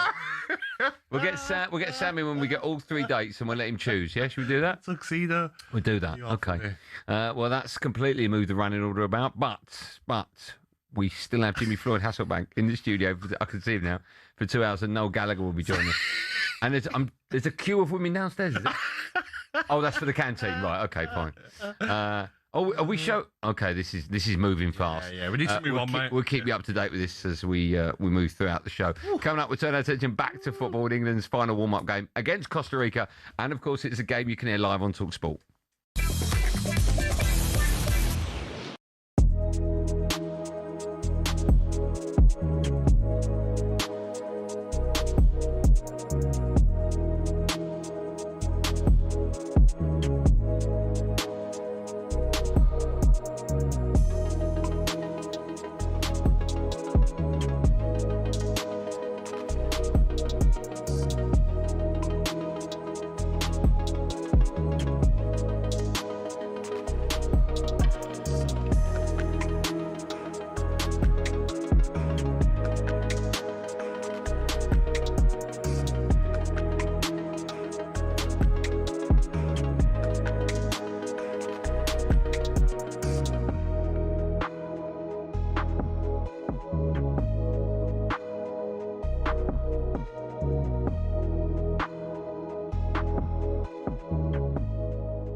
Fozzie, you're a lot older than me, so you would have seen more England goalkeepers.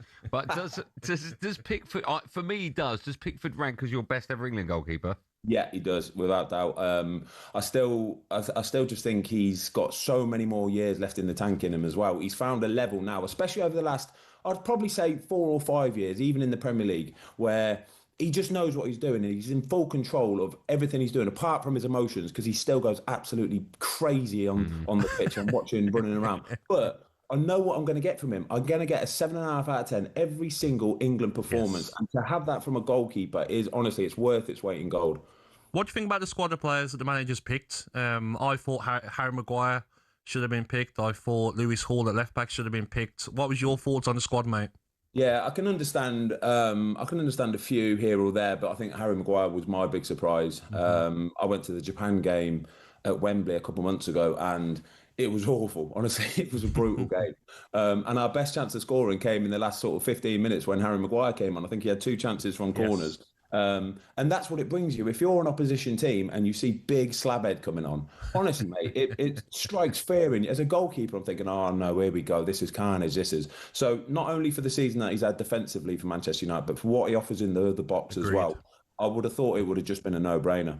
We got just over a week to England's first game. What's that weight like as a player, Ben? I don't think they'll be thinking about it yet, to be honest. I think they've still got another 1 or 2 friendlies as one more, to go between that. They'll be just focusing in. Hello, I'm Matt Fordham from talkSPORT. This is How to Win the World Cup. This is the best squad I think England have ever had.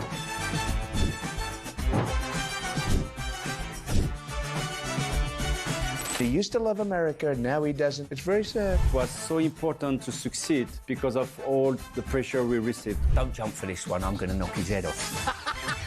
Warning, this podcast does not guarantee England will actually win anything.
Morning, everyone. It's 7:20. This is the Breakfast Show on talkSPORT. It's the matchmakers, me, Andy Goldstein Gabby Agbonlahor, the sort of the modern day Cilla Black.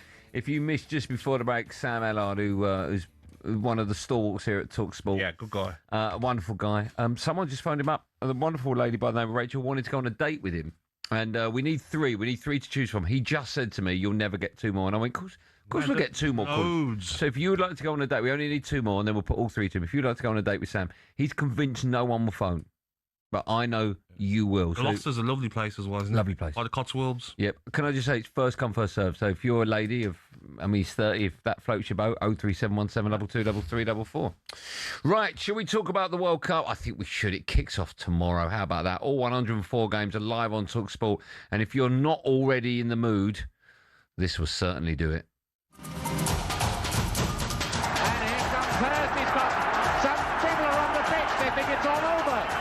It is now. It's ball. Forget the red mist. It's a red card. Zinedine Zidane sent off. He ends his professional career by headbutting an opponent and walking in the World Cup final. He should be thoroughly ashamed of himself. Leave the field. Leave your career. Shabalala. Goal! Bafana! Bafana! Goal for South Africa. Goal for all Africa. An incident might have passed off initially. Without a card, ends in Rooney being sent off. Echoes of Beckham in St Etienne. Lampard! Yes! It's in! Yes! No, he hasn't given it! He hasn't given it! He hasn't given it! It's a goal! It's a goal! It's a goal! It's goal! Boo! Oh! Miles over the line! Oh my goodness, I cannot wait. Cannot wait for the World Cup. Looking forward to it. Let's go. When you hear the words World Cup, boom, first thought you have in your head is First what? thought is R9, 2002. Okay. Remind everyone. With a crazy haircut. Yeah. Yeah. 2000. Was that 2002? Yeah, I think so, yeah. When did he have his convulsions? And the France final, when was that? Was that 02? Was that 98? The last time Brazil won the World Cup was 02. So it was, France beat him in that final. Was it 98 when they lost 98, yeah, that's right, it was. 4 years later, they win. That's your first memory of a World Cup is what year? No, the first one was 94 because I was... USA, right? 8, yes, and Nigeria, they'd done very well. Yeah. Their fans took over the World Cup.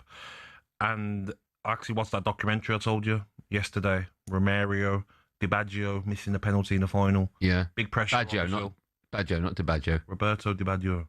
No, Roberto Baggio. Di Baggio. No, there's no D. There is, mate. You got to add it in. You got to add it in, Andy.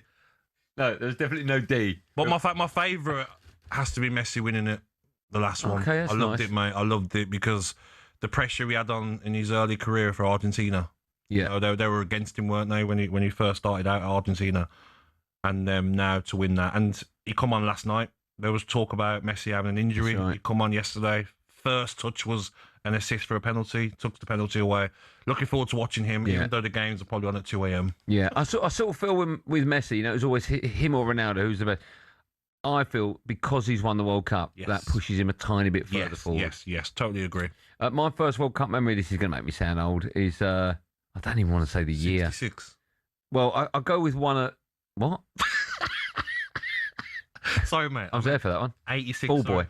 82. I remember, one that stands out is Ronaldinho lobbing Seaman from 40 yards, 50 yards. Yep. That was amazing. 2002. Yeah, and when that happened, I'm a bit like, well, that was a fluke. But when you watch it back, 100% went for it. Yes. 100% he went for that. Yes. That was unbelievable. 100%. I do like Marco Tardelli's celebrations in 82 when Italy won the World Cup 3-2. Yes. You won't remember that. You would have seen bits and pieces of that. 82, it makes me sound... I was one. All right? Before you ask, shut your face, you lot.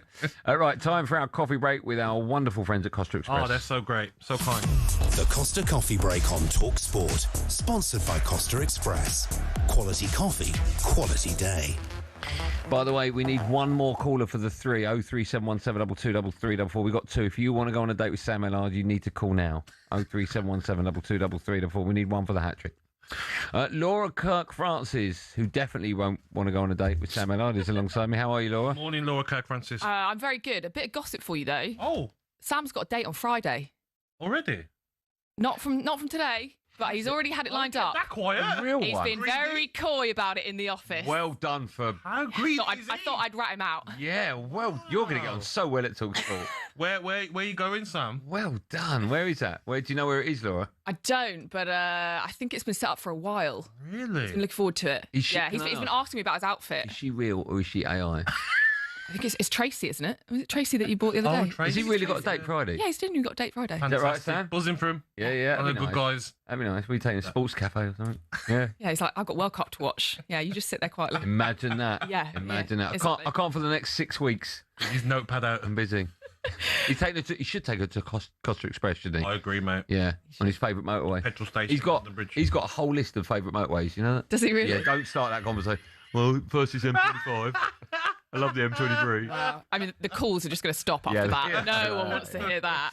What are we doing today? Right, so I've done a bit of a hybrid. You wanted a quiz. Yeah. I've sort of ignored that a little bit. Good. If that's all right. That's perfect, But yeah. we are going to talk a little bit about haircuts, as you are, I hear, head of hair at I am. talkSPORT. I Is am, that right? yeah, I Fine. So here we go. The balmiest World Cup Here we harness. go. Here we go. Oh, It's nice, isn't it? Yeah. He's... I also thought maybe the pursuit of hairiness rather than happiness Okay. kind of works. Yeah. So we are going to show you, this is good, isn't it, for radio, some iconic hairstyles Yeah. from previous World Cups. And Gabby, would like to know which one you think would suit you best. Okay. So we've got a few to cycle through. Roberto Di Baggio, as you called him, is one. Let's see if we can get a visual of that. Roberto Di When he was Baggio. younger. Di Baggio. He dropped the D, did he? Yeah, Oh, I so love first that. one, it's what would you call that? A ponytail? A little rat. Yeah. A I little like that. rat on I the like back. that. I Yeah? like that. I like that A a lot. ponytail. Ponytail, little rat ponytail. It was called the Divine Ponytail That's the name. That's the D. That's the D. That is, yeah. Yes, D. Okay. Il Divin Codino is the divine ponytail. Not an ice All cream. over it. That one. Do you like that, Gab? There you go. Do you like? If you had hair, would you have a I would ponytail? love that, mate. Yeah, it's swaggy, isn't it? I like it. I like it a lot. Yeah. Next one, I think, is R9. Okay. Which you're not far off, to be honest. Exactly. It wouldn't take much, would it? So that I could have that hair. How would you describe that, Laura? A midlife crisis, I'd say. Okay. It was meant to be after a cartoon, I believe. That's why he did it. And then recent reports have suggested it was to distract from an injury that he had.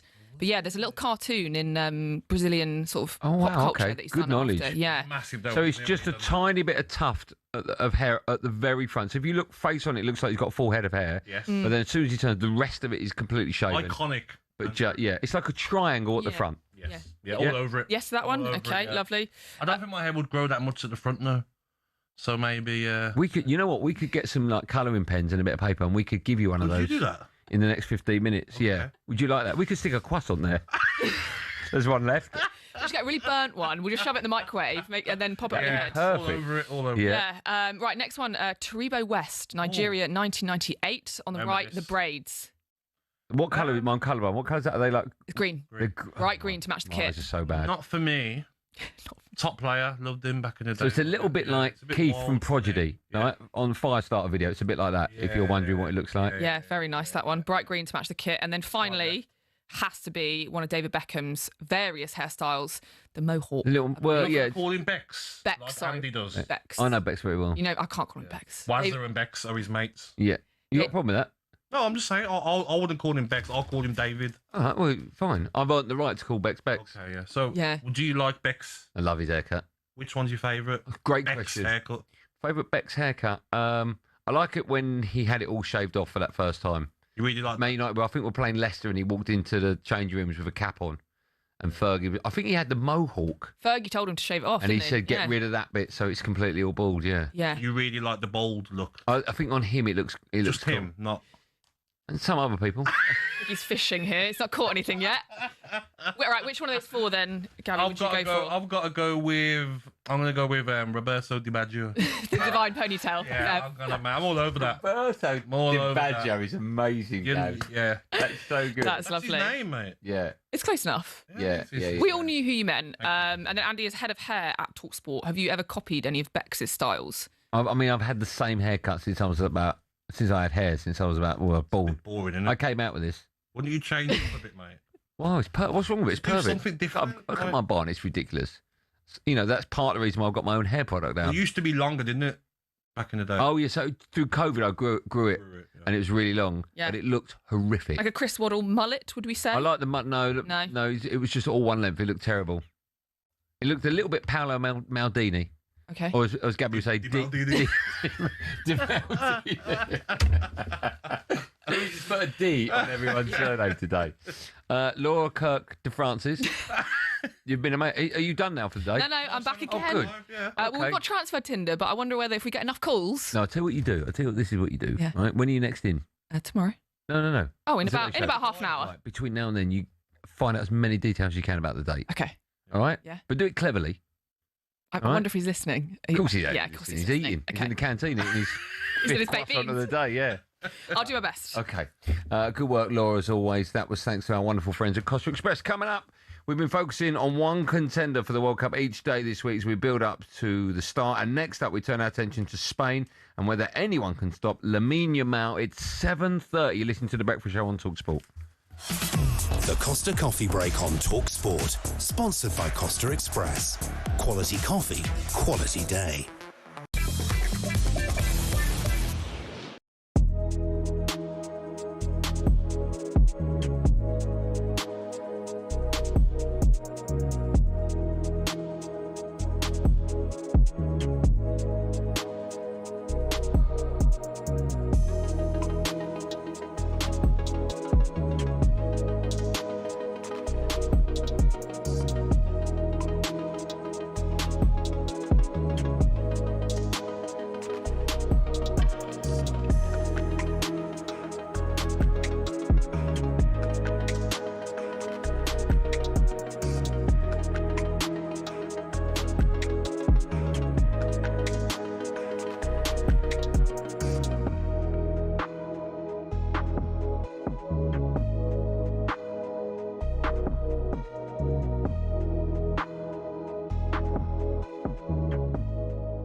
I love Ted Lasso. You like it? Yeah, it's funny, man. I watched it and it took me a while to get into it, but it is hilarious, right? Yeah, I get that with shows like Sopranos. Yeah. I'm not comparing Ted Lasso to Sopranos, but like, you know, it's like I've watched it like 3 or 4 times, and I've always stuck at like episode 3. But then when you get past all of that, you get right into it. You know the characters and all that. Yeah, and then you know, Bob's your uncle. How did you get in? How did you get that role? Because you're in Top Boy, right? Oh yeah, I was in Top.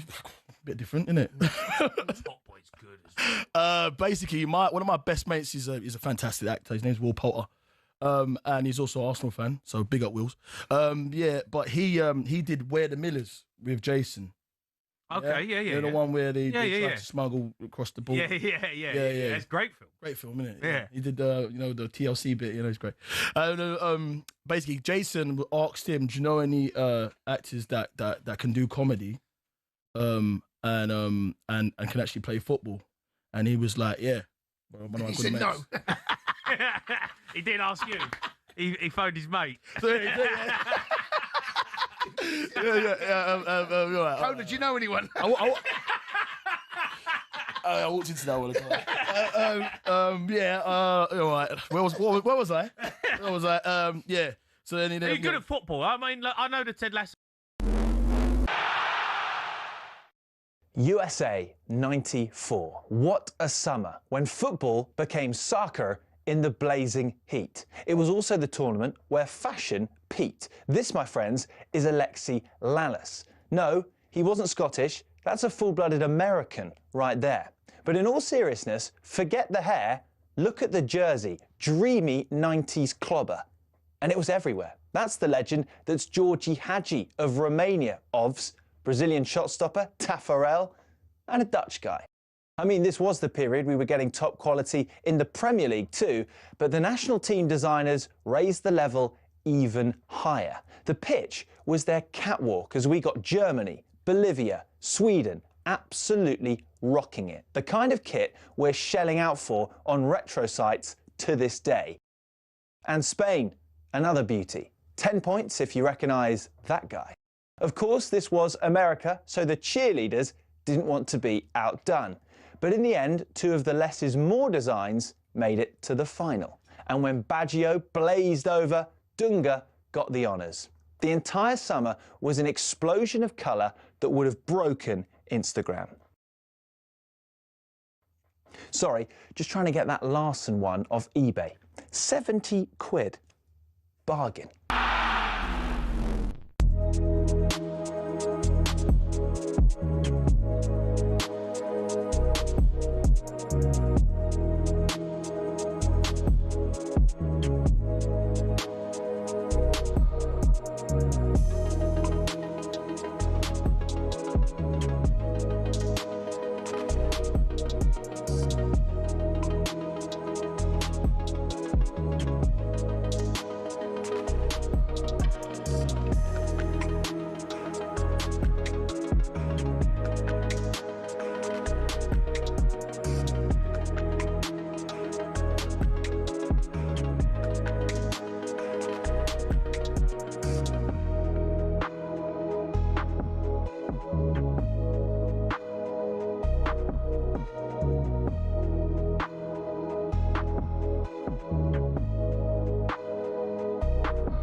Was a young American. Morning, everyone. Good morning to you. I'm meant to be playing golf a bit later on. My mates have just texted me going, I think it's going to rain. I'm like, it's not raining until later on. We'll be fine. You'll be fine. We'll be absolutely fine. You are listening to The Breakfast Show on talkSPORT. Me, Andy Goldstein. Oh, sorry, Andy D. Goldstein. And Gabby Agbonlahor. And Arnold Clark, who are celebrating a massive summer of football. Buy a used car in June, you'll be entered into their weekly draw to win the cost of it back.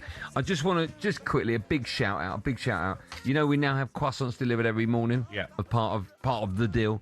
A big shout out to Ian, the croissant man in Bermondsey. I don't know if that's his real surname, Ian the croissant man. Yep. Thank you. He brings or Ian the Yes. croissant Yes. man. Thank you, Ian. Good guy. Big thanks to Ian. That's very nice of him. Yes. Oh, you want to put in a request? He's listening, so you want a mixture of them. I just some almond croissant, maybe Almond. one. Not almond, almond. Almond. Any others? Do you want some chocolate? No, mate. No. I was talking about you. Is it? Anyone in there want Laura Kirk Francis wants a chocolate one. I think. Well, let's choke. There you go. Ed wants one. So you want a mixture? Yeah, mixture. A smorgasbord. Exactly. Okay. Would be let's do nice, that. wouldn't it? Thank you, Ian. It's very kind of you. Right. We just saw Jimmy Floyd Hasselbank outside. What a lovely fellow he is. Lovely guy. He's Looking coming forward in. to He'll 2 be hours. 2 hours. Yes. What are we going to talk about for 2 hours? Everything. Anyone got any? Oh, yeah, Everything. Yeah, cool. Everything. You're right. So that's going to be great. Noel Gallagher will be joining us. What a breakfast show. Right. Let's talk about Jamie Vardy. He's a free agent now after leaving his Italian side, Cremonese. So what next for the 2016 Premier League winner? Well, he sat down exclusively with Darren Bent, who asked him this hard-hitting question. Now, if there is a statue outside Leicester Stadium of Jamie Vardy, what pose are you going to have? And also, are we going to see a can of Red Bull in your hand while you're doing the pose? Oh, to be honest, there's been quite a few celebrations over the years. It could be anything. The Red Bull in hand probably would make a good little statue, but for the celebration involved, there's been that many that could be up there. You'd have to get a little campaign, get people coming in, voting themselves, and see what happens. Gab, what pose would be your statue?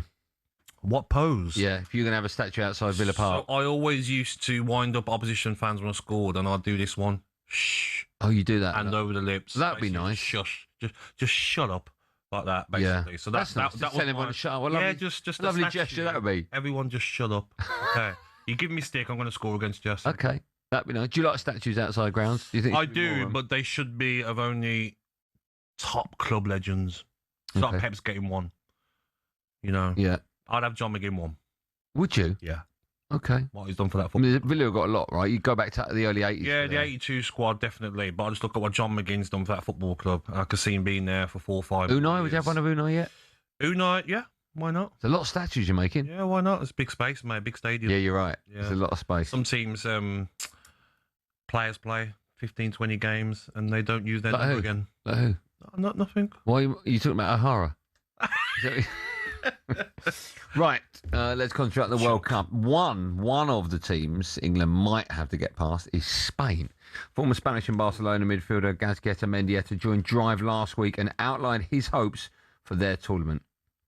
Honestly, and we'll see what happens because there's some players that are in the team but haven't played much recently, which I think is a good thing because they will get and they hopefully will grow in the tournament and in the squad as the team progresses.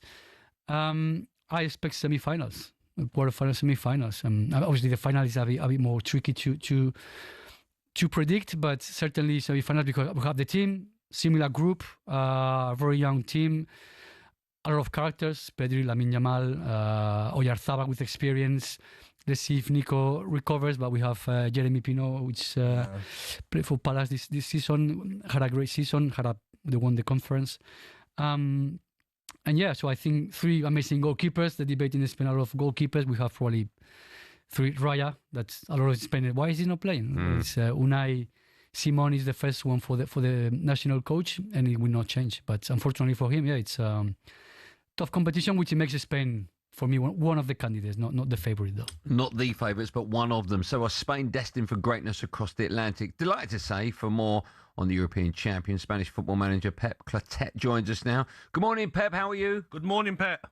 Good morning, you all.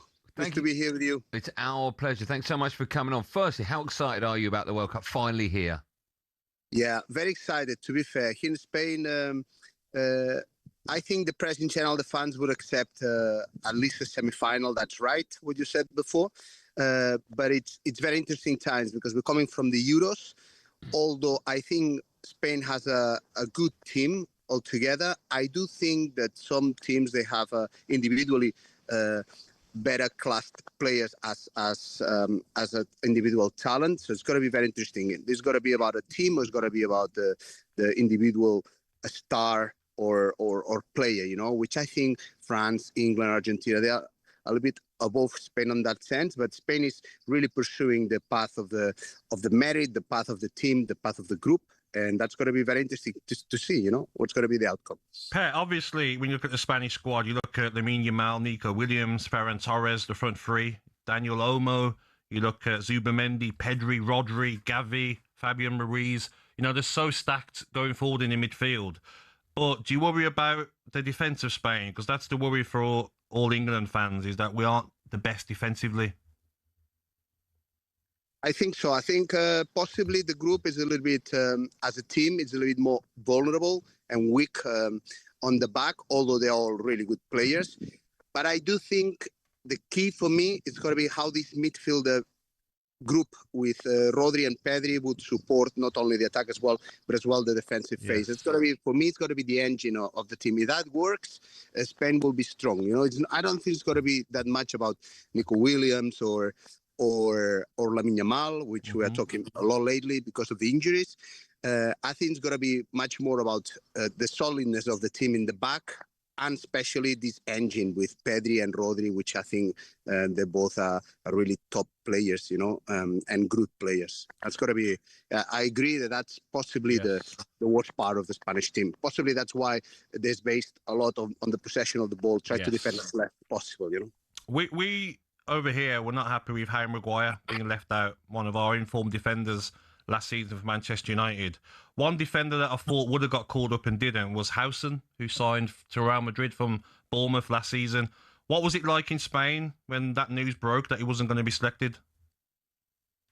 Spain, basically, well, they're only really, at the moment, they're only really caring about Spain. We think, for example, in my opinion, and we feel on the last final that we played against England, possibly Spain got the best out of that game, but I do think England was a little bit on the back foot on that game. Possibly could have put a little bit more going forward, which it did in the last part of the game. In the last part of the game. We think that it's very difficult for the English manager because there's so many good players there that you're always going to leave out someone who everyone will feel they should be in, but of course, numbers are the numbers, and you have such a strong league with such strong players, and England has done a fantastic job in the recent years down the youth to bring such a good players that I believe you will always have this discussion every World Cup and every Euros that someone's been left out who should be in, you know. So it's not like this in Spain because the coach has chose a group of players working through the years based on the youth and based on the merit, not based on who they are or where they play or what they play, you know. It's a little bit a different paradigm at this moment. Pep, I want to talk to you about Jude Bellingham. You obviously gave him his professional debut at Birmingham. Are you stunned that over here we're discussing whether or not he should start for England? Oh, yeah, absolutely. I think Jude, I always thought the same. I always said it publicly. Jude is a player that on the toughest games, on the most difficult periods of the team, on the most important games, is a player that always steps up and increases his performances, increases his level, and it brings a lot to the table, a lot to the team. I have no doubt in a World Cup, which I think England is one of the main favorites. Possibly he's one of the leaders that every team needs to perform and win a World Cup. So, but I understand, you know, that there's always a lot to discuss before World Cup, especially publicly. But I will have no doubts that he needs to play a role in that. Yeah, Pep, there have been some questions about his attitude. Did you ever have any doubts, or even come across that when you coached him? Oh, never. He's always been very professional. He's always been very, very serious about his job, about his teammates, about his team, about the badge. It doesn't come to me as that. He was like that, and every time I spoke to him, he's always been very, very focused, like he's always been with me before. So possibly that's something a little bit made up or out of some circumstances which are out of the blue. I have no doubts about him. Absolutely not. Good. That's good to hear.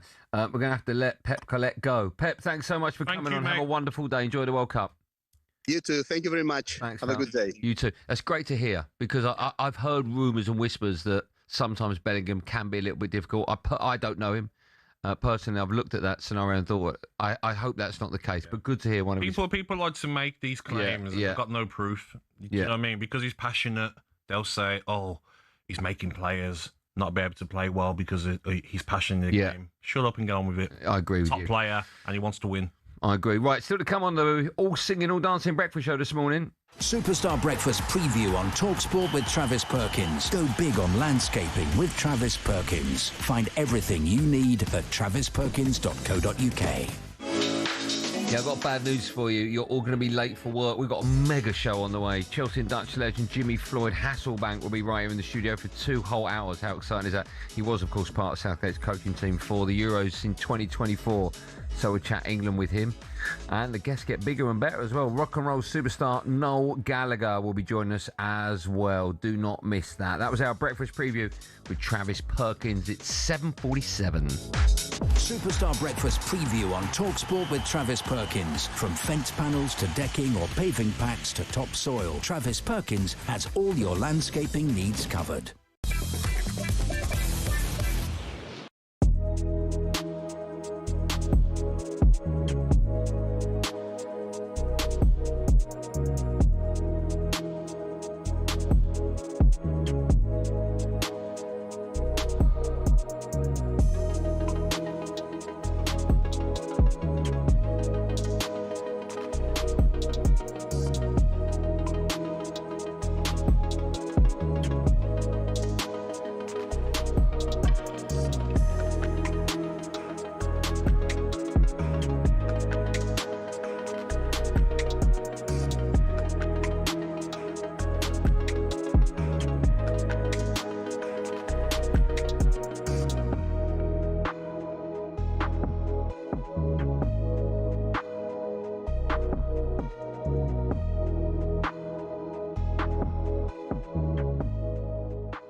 When you said there that you've got certain developing nations maybe that have to go for somebody else, in the way that Uzbekistan have got Fabio Cannavaro. Yes. That kind of makes sense. Yeah. This is why the Thomas Tuchel appointment for England just really doesn't chime with me, really doesn't sit comfortably, because we are supposed to be the inventors of the game, be the home of football. Football's coming home. We are supposed to be we were at the genesis of football. We are supposed to be one of the most richest footballing nations, rich in terms of culture, but also rich in terms of finances. How can we not pick from within? Well, who would you have gone for if it weren't Personally, I would have gone for anyone English. Anyone? Over Oh, Thomas yeah, because you said something honestly, I forgot about that ridiculous shout that you come with. Remember? It wasn't ridiculous. No, it was ridiculous. You said you'd rather, and listen, he's a friend of mine, you'd rather Liam Rossini than Thomas Tuchel as England manager. Yes, in the way that I would rather Adam Wharton playing central midfield rather than Rodri. No, but okay, I can understand that. But who gives you the best chance of winning out of the two? Yeah, but that's not really the question. No, but that's the question I'm asking you. But I appreciate, by the way, Thomas Tuchel is far better manager. I'm not even arguing that. So who gives us the best chance of winning? Thomas Tuchel is a far better manager than Liam Rossini. Thomas Tuchel is a far better manager than Eddie Howe. But I believe Eddie Howe should be England manager. Okay, but who gives you the best chance of winning? Is it about winning or is it about taking part? But it's also about principle. It's also about principle. It's about pride. It's about your own rules, if not the rules of the governing body. And I think the fact that we have gone for a foreign manager, it feels like the least controversial thing you can ever say, but for some reason, it's painted as being like really weird and really out there. So the England manager should be an Englishman. If he wins it, is there an asterisk next to it? Yeah, there is. It's kind of a German victory. Hello, I'm Matt Forden from talkSPORT. This is How to Win the World Cup. This is the best squad I think England have ever had.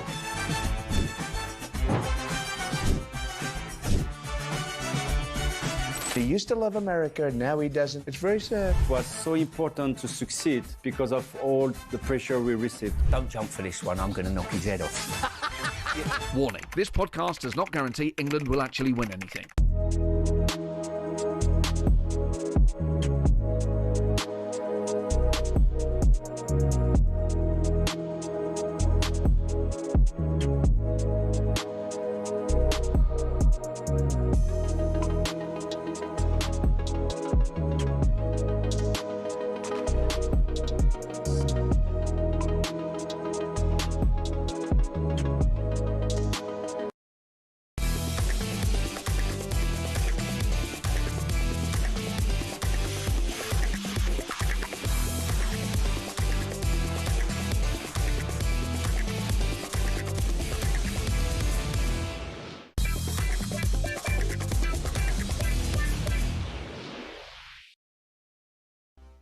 the #1 champion sound. Yeah, Estelle, we about to get down.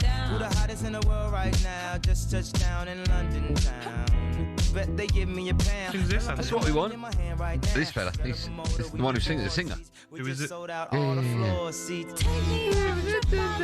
Who sings? Adele. Oh, okay. I know. he just said, I said Estelle. I'm like, I know, that's the joke, all right? You got it wrong. It's the Breakfast Show on talkSPORT, 7:51 and a bit. It's me, Andy Goldstein Gabby Agbonlahor. And of course, we're building up to the World Cup all morning here on the Breakfast Show. Gabby, you spent a lot of time in Miami and Vegas in your playing days. Do you think Americans get a bad rap? I found them to be overly friendly. Me too. Like, you go down for breakfast and like, was your omelette great? I'm just like, yeah. What accent's that? Where are they from? Chicago. Oh, right, okay, yeah. They're overly friendly. And I feel like over here in England, I they're agree. very moody in restaurants. Yeah. Oh, there's your food. Have it if you like it. Don't care if it's Yeah, I agree, yeah. They What work for sort- their tip. What sort of clubs do you go to? Dancing? Nightclubs. Oh, is it just nightclubs, was it? Oh, in Miami, Vegas, yeah. But Yeah. Miami's got some great clubs. There's a club called Live. It's in the Fontainebleau Hotel. Yeah. Lovely club. Any other type of clubs you went to? Yes, I went to a paddle club. Yeah, Right, there. okay, It that's was nice. Great. Any Yes, others? in my paddle gear on. Yeah. That's it, mate. Yeah. Well, you went to a lot of polls in mine you went to, isn't there? Fire station. Yeah, was it what? Time now for this.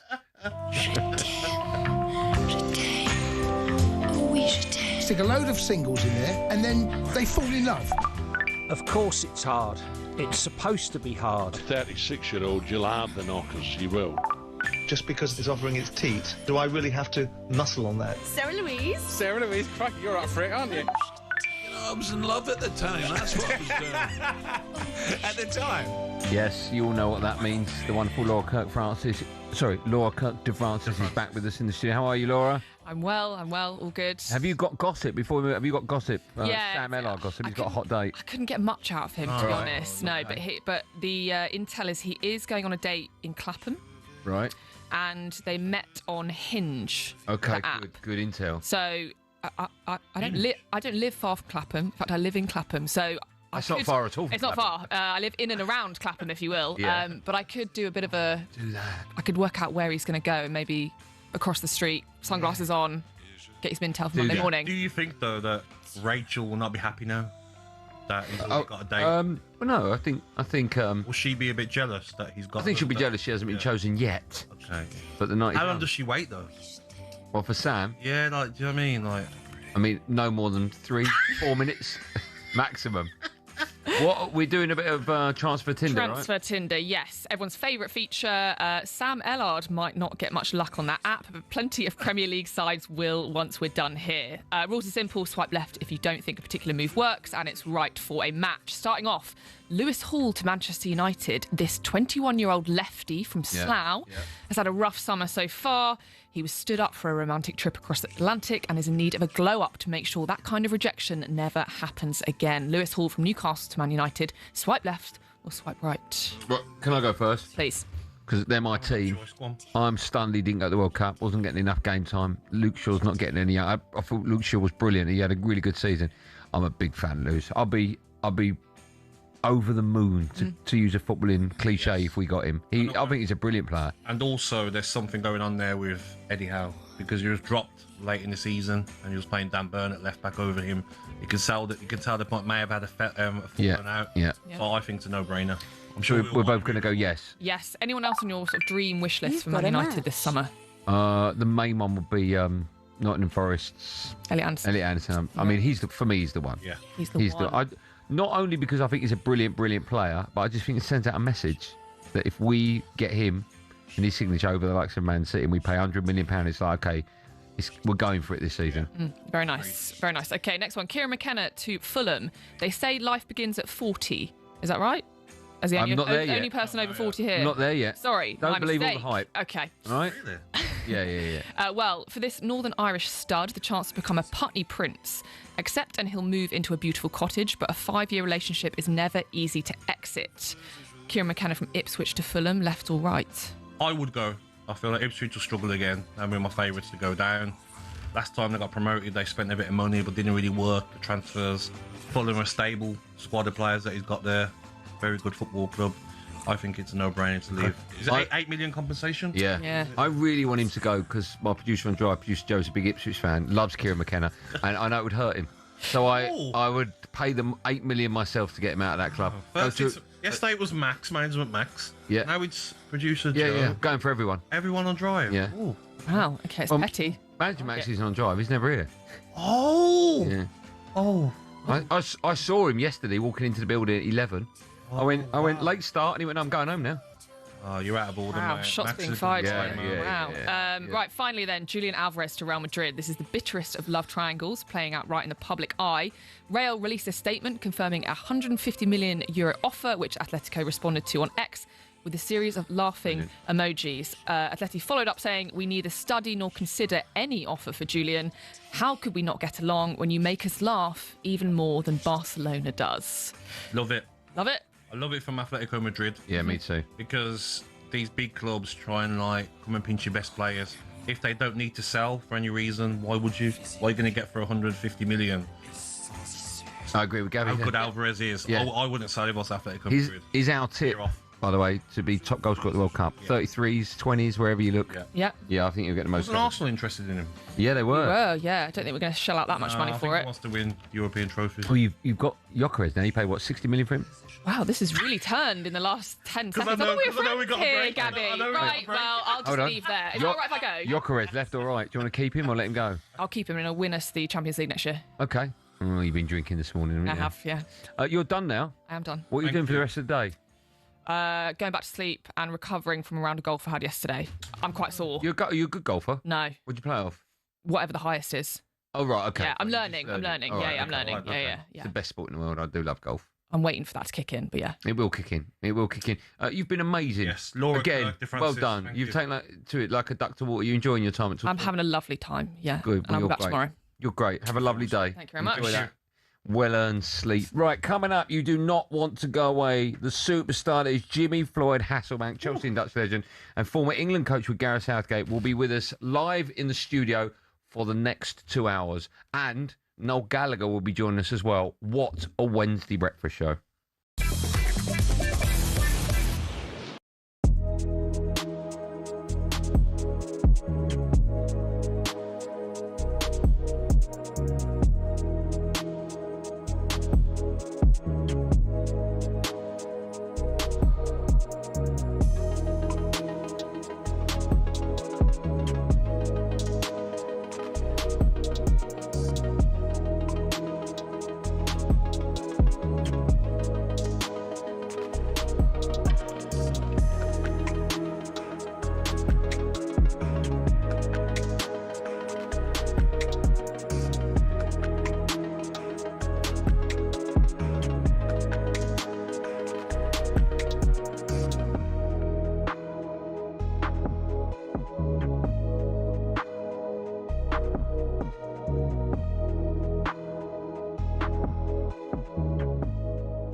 Perez is a big-time operator. He was one of the intellectual capital behind the ideals for the European Super League, primarily because he probably wants to put his steel in parts of the Middle East and take opportunities as a result of that. But he's a big hitter, and he knows the influence and power that being in the position that he has, and he wields it with a great deal of authority.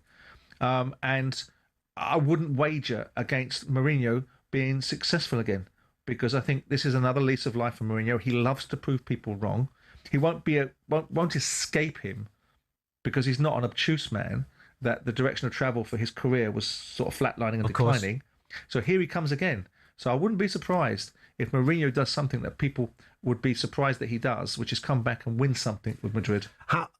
They are a massive player when we're talking about the domino effects of the transfer market, aren't they, within the summer? And obviously him coming in, saying that he's going to spend £150 million on a particular player, whoever that may be. There's loads of rumours flying around. Michael Olise's name's been thrown in there. That then will trigger whoever gains that £150 million to go and spend it elsewhere, and that might affect the whole landscape within Europe. Yeah, maybe. I mean, let's be honest. The predominant spenders are the Premier League clubs. The scale that we spend dwarfs. I mean, Madrid and Barcelona in recent times have managed to regalvanise themselves. They've sold off their broadcasting rights to be able to recalibrate themselves economically. But Madrid haven't got enormous amount of money. My understanding is they're going to have to sell to buy. So whatever way you look at this marketplace, whatever club you are, the market will be stimulated by business being done. So to suggest that Madrid, on a marketplace that does 2, 3, 4 billion...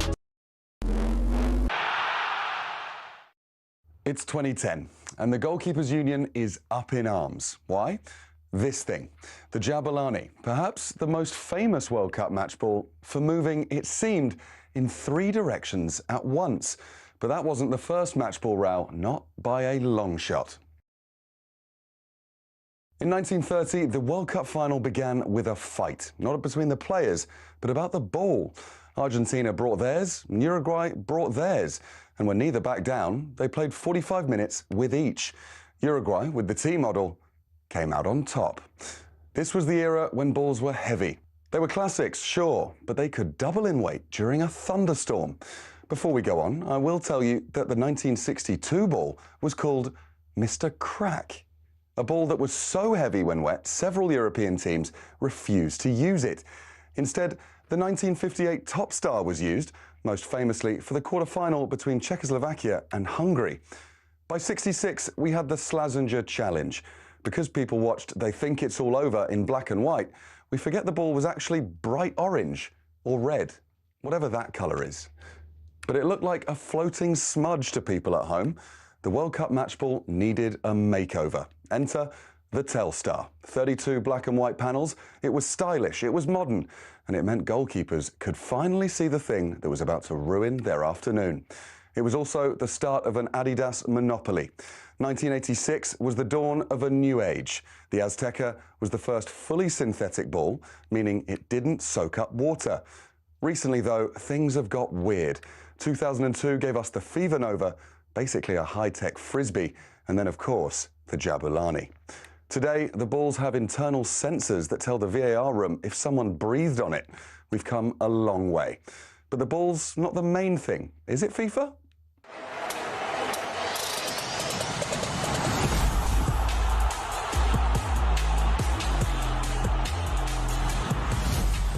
It's just a ball.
Good morning, everyone. It's 4 minutes past 8. This is the Breakfast Show on talkSPORT. Me, Andy Goldstein Gabby Agbonlahor and Arnold Clark buy a used car in the upgrade event and get 2 years free servicing, plus a chance to win the cost of it back this June. And 2 has now become 3. And what a 3, because we're joined right here in the studio by a Premier League legend who also played a part in England reaching the Euros final 2 years ago. Deliver from this kind of range. Plenty of power. What a goal from Jimmy Floyd Hasselbank. Leeds has been absolutely magnificent for me, putting me on the map. And then I've had 4 beautiful years at Chelsea. Watkins making a good run forward here. And he slipped him inside the penalty area. And he's hit it. Oh! Has who hit it? Ollie Watkins has just scored the goal that surely takes England into the final. Platform is set now. He's made his steps. And now it's for somebody else to finish it off. A playing career that saw him score more than 250 goals in over 600 appearances. A club legend at the likes of Chelsea and Leeds, was part of the Netherlands squad that reached the 1998 World Cup semi-finals, and after he retired he was a member of the England coaching staff when we reached the final of the Euros just 2 years ago. He is, of course, none other than the incredible Jimmy Floyd Hasselbaink. Good morning, Jimmy. Jimmy, good morning to you. Boys. Morning, boys. How about that for an intro? Not bad from you. It's good, right? Yeah. I read your text out. I got your text this Can I ask morning. a quick question, Andy? Of course you can, yeah. That goal that Watkins scored, did you celebrate? Yes, of course. It was against Netherlands? Yeah. Good. I love that, Jimmy. I love that. Yeah, we are there to win. We are there to do a job. We are there to make sure that we get to the final. And to be fair, the whole game, I had a feeling that we were going to win, even when we went behind. When Simmons scored, there was no panic in my brain whatsoever, because we were from minute one straight away on top. We had the extra man in midfield, and it was working really, really well. So, yeah. When Ollie scored, I had like 5 seconds of like celebrating, but then we had to. If you look at the pictures back, we had to change straight away to because we were a little bit open just to defend and get the job done. What I love about that is you said I knew we were going to win, and that we is England, right? I love that. Yep. What I find really interesting about it, obviously we've got a German manager. Was it difficult for you to get your head round the fact that you were, in theory, you were not English, but you just said we, and that's we is the England. Was that difficult for you to work out how to react to that? No, not really, because I was born in Suriname. When I was 6, I moved to the Netherlands. I stayed for 18 years in the Netherlands. Yes, Dutch passport, played for the Netherlands. But then when I came to England, I stayed in England, and I've lived now longer in England than I've been in the Netherlands. So I really know the culture and all that kind of stuff. But on top of that, you're part of a team, you know. So you're part of a group, and it has to be we. You know, so but that's we why. Only because you've been in England for so long. If, for argument's sake, France said, come and do that same job for the French team, would France become a we for you or not? Excuse the pun, by the way. Not France, the country. Right. But France, the group. Yes. You Right, know, okay. France, your team. That's we, you know, because you're doing it together. So you're part of that group. And that is we. With England, it's a little bit more special because I've been so long here, you know, and it makes it even more special because I used to play in the same team as Gareth and you know, all that kind of stuff. So you want him to do well as well, you know, and everything that comes with it. I want to talk to you about England's chances to win the World Cup. We'll get to that in a minute. I want to get your view on the England squad, right? And I'm curious as to your involvement when an England manager is picking a squad for a major tournament. How involved are you, if at all?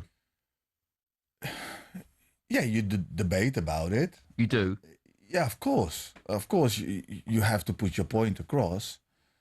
But the final decision is the manager. And the moment that he makes that decision, you are right behind it. And you know, that's it, and you move on, and that is the team, and let's go and do it, you know. But he's asking, what do you think, and you give your opinion, and then he asks why, and you give your opinion again. So, but I think majority of the time the manager knows the 22, 23 players that he wants to take and why he wants to take them. Jimmy, I remember watching you as a kid and like those Pumas you had on and the way you strike the ball. I mean, fantastic striker, left foot, right foot, outside the box, wherever you want, goal. I want to know about like what sort of sessions you put on for the strikers, the national team, because I would have loved to have had you as a coach during my time at Aston Villa. I think it's so important. Obviously, with England, they've got very good finishers, but they would have learnt so much from you. Yeah, look, the thing is, all these players that go to England, they're top players. You don't need to teach them how to shoot or where to be, or how to head a ball or whatever. They know that already. It's making them feeling good. Okay. It's making them feeling good about themselves. It's making them hit that net, you know? So you're putting things on for them to hit the net. Forget about the goalkeeper. The goalkeeper is not important. Majority of the time, the goalkeepers, they hate me because you don't think about them. It's about the striker hitting the net, hitting that goal, getting that feeling, being in a great space. You know, them wide players, you know, crossing or also hitting the net. You know, I would have been a nightmare, by the way, for my manager if you was coaching, because I would have been like, oh, come on, I don't want to do that shape. Can we just go with Jimmy? Just go with Jimmy. Do shoot, because I always want to do shooting sessions, 1v1s, and then shooting drills. That's all I ever wanted to do. Yeah, and you try to replicate what is going to happen in the game. You try to replicate your kind of chances. Yes. You know, that you're gonna get, you know, from an angle shooting, you know, and those kind of things. But majority of the time, it's about you feeling good, you know, you coming off that pitch and you have hit that net and you're going in really with confidence. Yes. Jimmy, one of the England players that has a responsibility, hopefully, of scoring lots of goals for England at the World Cup is Bukayo Saka. I don't know if you're listening to the show this morning, but we were discussing the fact that Thomas Tuchel's come out and said that he's not necessarily ready yet. He's carrying a knock. And you've got the likes of Cole Palmer and Phil Foden left at home. What's your view, firstly, on the fact that he's taken a player to a World Cup who's not 100% fit? And also the fact that Palmer and Foden are missing from the squad? It depends who you're taking, who is not 100% fit. Would you take a Bukayo Saka that's not 100% fit? All day long. You would? Yeah. Explain why. I would take Saka all day long, even if he has... Look, okay, if he is not 100% fit for the first 2 matches or whatsoever, I'll take him all day long. Because he always turns up. He always turns up in big matches. He takes responsibility. He has got the experience now. He's a penalty taker. He gives assists, he scores goals. Let's not forget the goal that he scored against Switzerland. Let's not forget the penalty that he took very calmly as well. In the final against Spain, he was one of the better players. For Arsenal, he turns up. He hasn't had the best year this year, even though they have become champions. He expects more from himself, but he's the best player in his position for England. Okay, so I agree with most of what you said. So what about the fact he's not taken Palmer or Foden? Would you have taken one or both? Look, I'm biased, am I? Everybody knows that I love Cole Palmer to bits. You know, with Phil Foden, it's a little bit. I think he's a magnificent player, but he has to have the players around him to play really for him, to be able for him to produce what he's producing at Man City. So you're always going to search a little bit more for Phil Foden to get the best out of Phil Foden, you know? So, but Cole Palmer, I would have taken him, but I do understand why Tuchel hasn't taken him, because he hasn't had the best season he could have had. How important is that, though, that players that go to tournaments, you went to the 1998 World Cup, that you're going into a tournament in form? Yeah, I had a magnificent year in 98. I didn't expect to go, but I went because I had a magnificent year. Look, Cole Palmer, I know he can turn up and be decisive.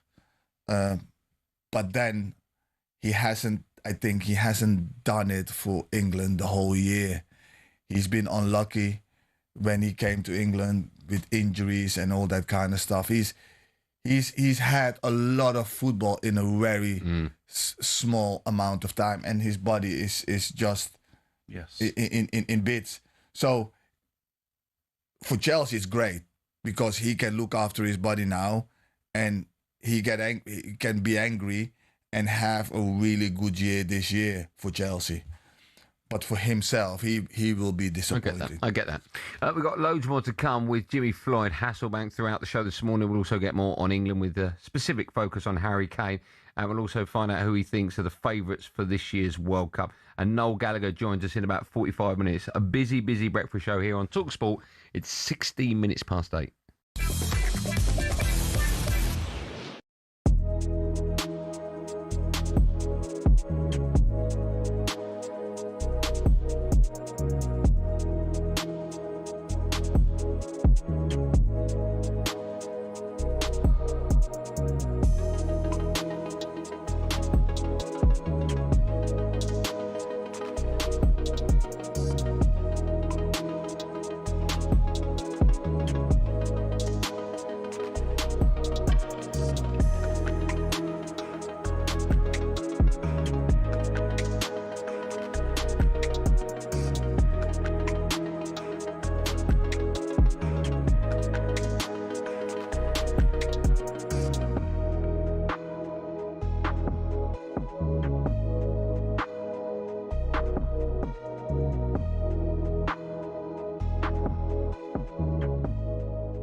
You know, like, without Harry Kane, we are screwed. He dropped quite deep again. I don't mind. You know what's annoying me, right? And I've been seeing it on social media, right? People winding me up already, all right? If I hear England fans coming on here moaning about Harry Kane dropping deep, I swear I'm going to lose my head. I totally agree. I'm going to lose my head. The guy has scored 50 goals this season. 61. He scored 61 goals. In all competitions. He scored 61 goals, right? And people are moaning about him dropping deep. When are people going to understand that is how Harry Kane plays? Mm-hmm. Yep. Like, that is his game. He drops deep, he gets in pockets, he's hard to pick up, and then he'll find the box. He starts the build-up. Yeah, and it's like, come on, guys. I don't want to be hearing Harry Kane's dropping deep, Harry Kane's dropping deep. Like, we know now that is his game. Yeah. That is how he plays. He scored 60 goals. As long as we fill the space that he drops out. Well, that's why you have Rashford and that's why you have Saka. That's what you need, runners from deep. You do. I hear people say, Ivan Toney should start. We should start Ivan Toney because, you know, he stays up there. We need someone who's going to, you know, lead the line. Mate, drop me out. Drop me out. It does my head in. No, I'm totally in agreement with you, mate. That's what he does. That's his game. And under Tuchel at Bayern Munich, he played that way, and he's mastered his craft. Look, you obviously, when the ball is built up in the wider areas, you want Kane in the middle, obviously in the high and wide. Yeah, because you know he can do the most damage. Well, he scored a. Hello, I'm Matt Forden from talkSPORT. This is How to Win the World Cup. This is the best squad I think England have ever had.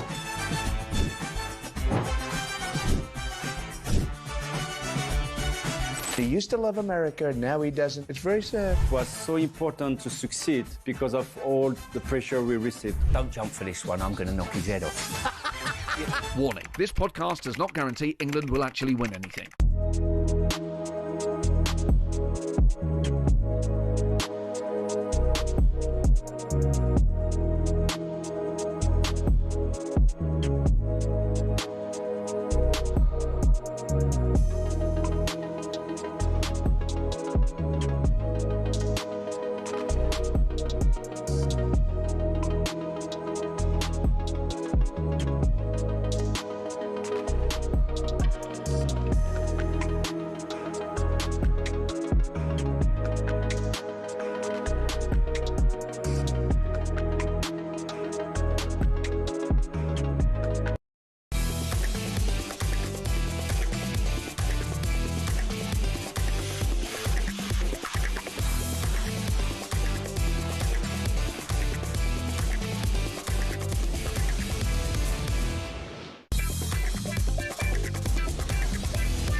Yes, you are listening to the talkSPORT Breakfast Show. Don't adjust your radio. It's me, Andy Goldstein Gabby Agbonlahor, and of course the 2001 Premier League gold boot winner, Jimmy Floyd Hasselbank. The reason we're playing the Strictly Come Dancing music, because of course Jimmy was involved in the show last year. It says finished a respectable 11th. I don't know if they take the mickey. How many was there? 12 in it? No, there was 16 or something like that. Did you enjoy it? I loved it. Yeah? I loved it, and I was really sad to go home. Were you? Yeah, I wanted to stay in. My daughters are all dancers, so dancers and actors and all that kind of stuff. So I had to. How'd they tell you? embrace it. How'd they tell you to leave? Do they say you can foxtrot off now?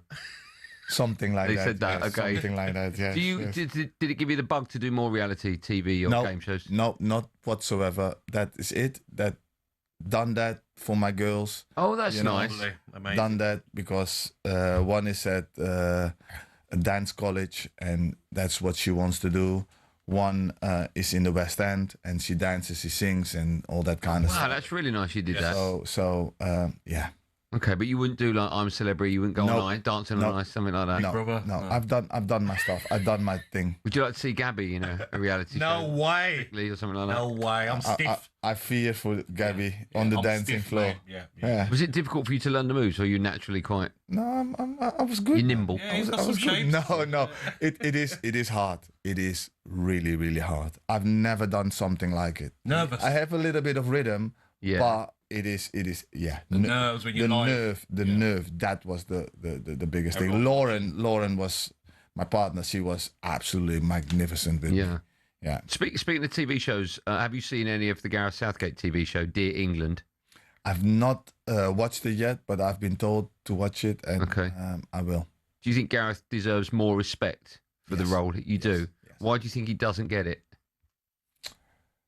Because people are really critical, and people in football forget really, really quickly. You forget what happened yesterday very, very quickly in England or in football generally.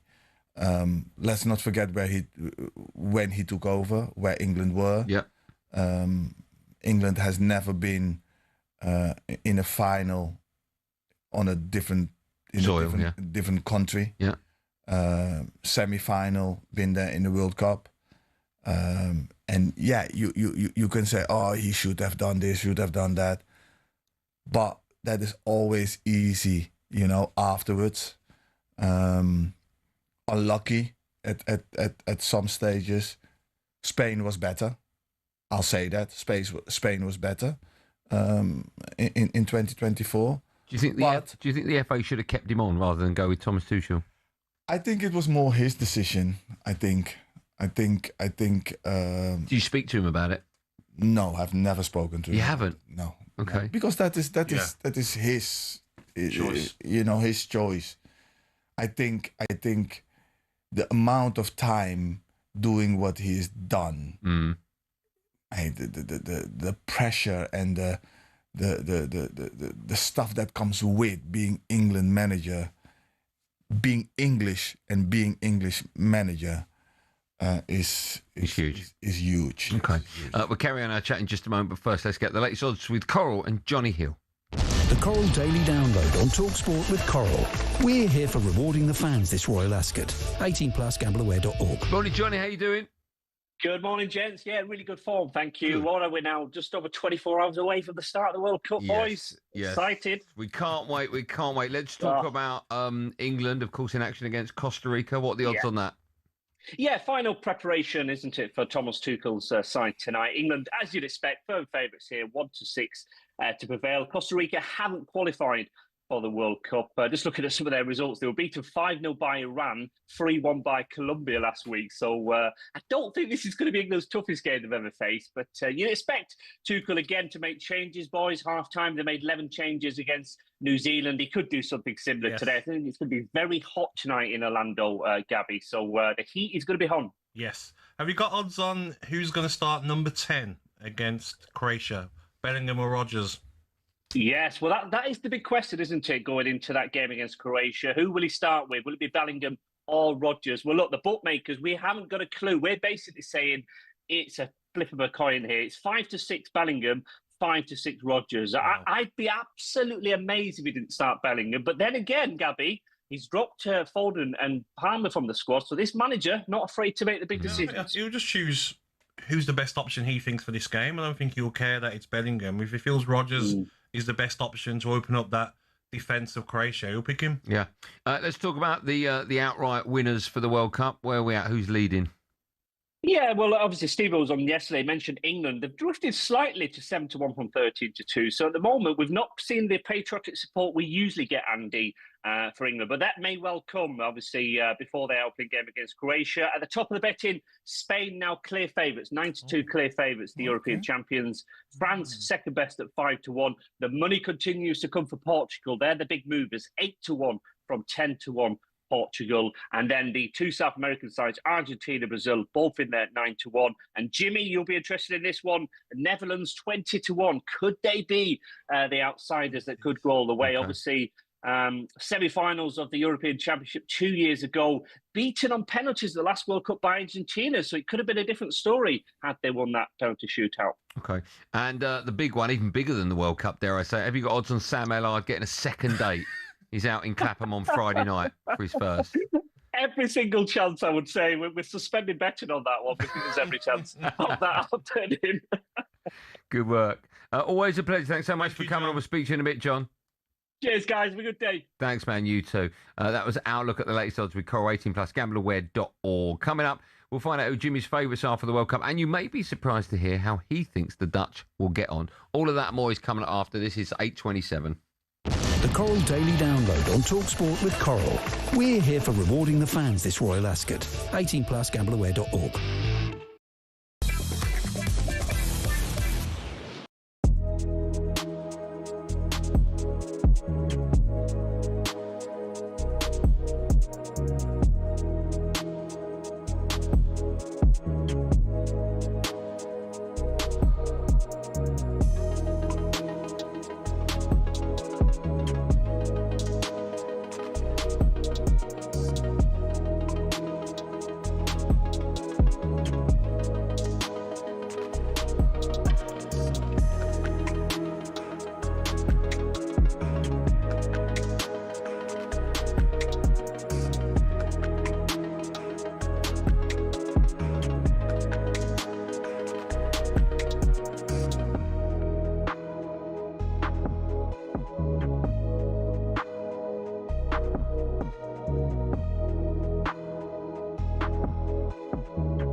You just mentioned a couple of players there. Is Jude Bellingham one of your clutch players?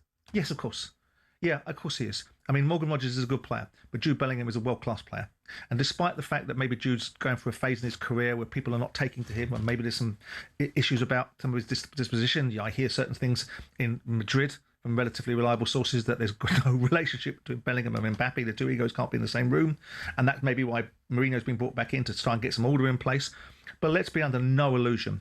Jude Bellingham is a game changer and a winner and a world-class footballer. And if after 75 minutes you change him for Morgan Rogers, ooh, what a hardship that is. But Jude Bellingham, by any measurement, any rational measurements, should be in the starting lineup because he is a world-class footballer. And and we've got probably 3 or 4 of them in the team, and he's one of them.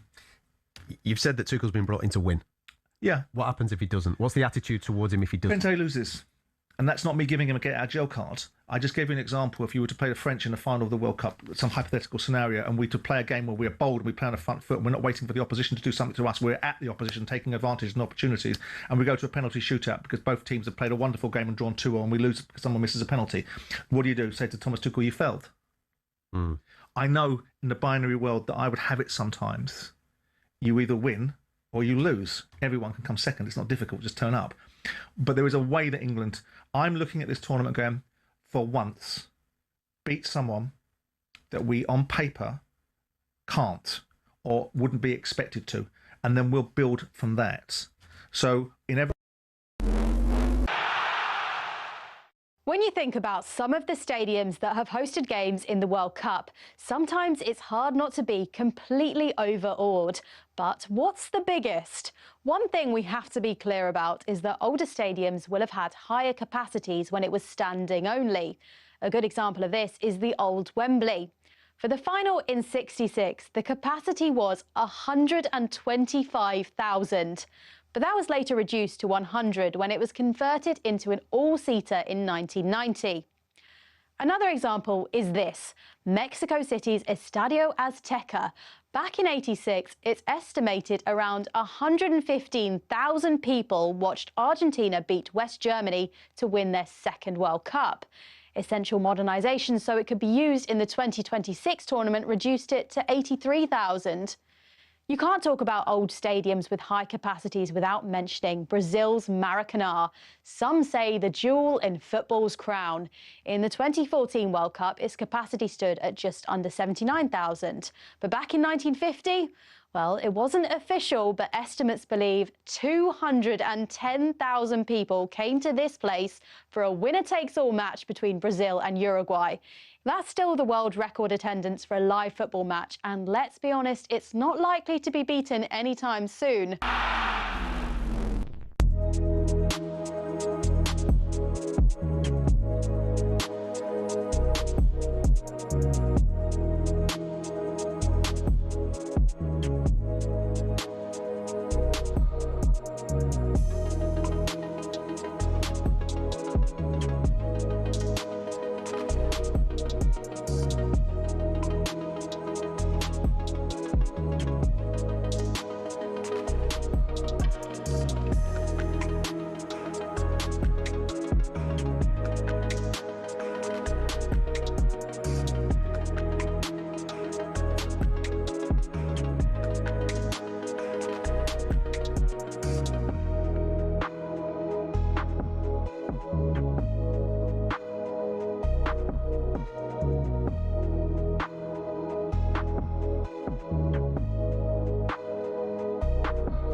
Yeah, there's a reason. Obviously, there's a reason. Look at Gabby's little face. Like, it's a breakfast show on talkSPORT. There you go, see. Gabby Agbonlahor, he requested these yesterday. My favourite song. Jimmy Floyd Hasselbank and Arnold Clark, they're celebrating a massive summer of football by a used car in June. You'll be entered into their weekly draw to win the cost of it back. Now, what a treat we've had for you this morning. The absolute legend that is former Chelsea and Dutch striker Jimmy Floyd Hasselbank, who played, of course, in the 98 World Cup. We'll get your thoughts on the Dutch chances, Jimmy, in just a moment. But first, we had so many predictions already on talkSPORT who will win the World Cup. Many saying France, plenty saying Argentina, and even some saying England. So come on, Jimmy, who's going to win the World Cup? England has got a chance, obviously, but you need to get the momentum. France is going to be the team to beat. Yeah, we think that. Yeah, even though Argentina won it last, Argentina will be there and thereabouts. I have got a really sneaky feeling Portugal is going to do really, really well. Why? Because of the players or because of Ronaldo in particular? Because of Messi won it 4 years ago. Yep. He will be desperate. But on top of that, they've got such a good squad. They really have. They've got such a good squad and players, so many players at top clubs. I think they can handle the heat as well. I just don't ask me why. It's just a feeling They've got so many top midfielders, haven't they? Also, do you think no players like Neto and Rafael Leao, they have to turn up as well? They have to. Such a good player, Rafael Leao. They have to. They will. You know, a Neto, a Leao, a Fernandes. You know, these guys, they will have to turn up, but they can. Yeah. You know, and they know the pressure of it because they are all playing at big clubs. But they have strength in depth. They have to get the right balance though, Ronaldo, because you know he's not going to be able to play all the minutes. They've got Gonzalo Ramos, they've got Guedes. No, if they have got that right, look, he can't be starting every match, and he will have to be looked after. But if they get that right, that balance right, they will go far. I want to talk to you about the Dutch chances, right? And let me start off by asking this question. Sure? Well, what I'm curious about, Jimmy, is over here we've won the World Cup, albeit 1966, but every time there's a major competition, more so the World Cup, there's a desperation amongst this country. You know, it's coming home. Are we going to win it? There's so much pressure on the manager. Now, of course, the Dutch have never won the World Cup. I think you got to 3 finals. You lost every one of them. Is it the same desperation in the Netherlands to win the World Cup as it is over here for a country that's already won one? Yeah, they are desperate. They're desperate. The pressure is less than here. Is it really? Yeah, it is. Wow. Even though the journalists, they are now on Koeman's, they're putting a lot of pressure on Koeman. Yeah. Because he has made some selections that they don't agree with. Summerfield has come in for on the right hand side. They want Summerfield to be in, but they want him to play from the left. Yes. But he has taken him for the right hand side, and then there are a few other things going on. Look, the ex-footballers, the ex-Dutch footballers, they know that the Netherlands, they are not as strong as they used to be.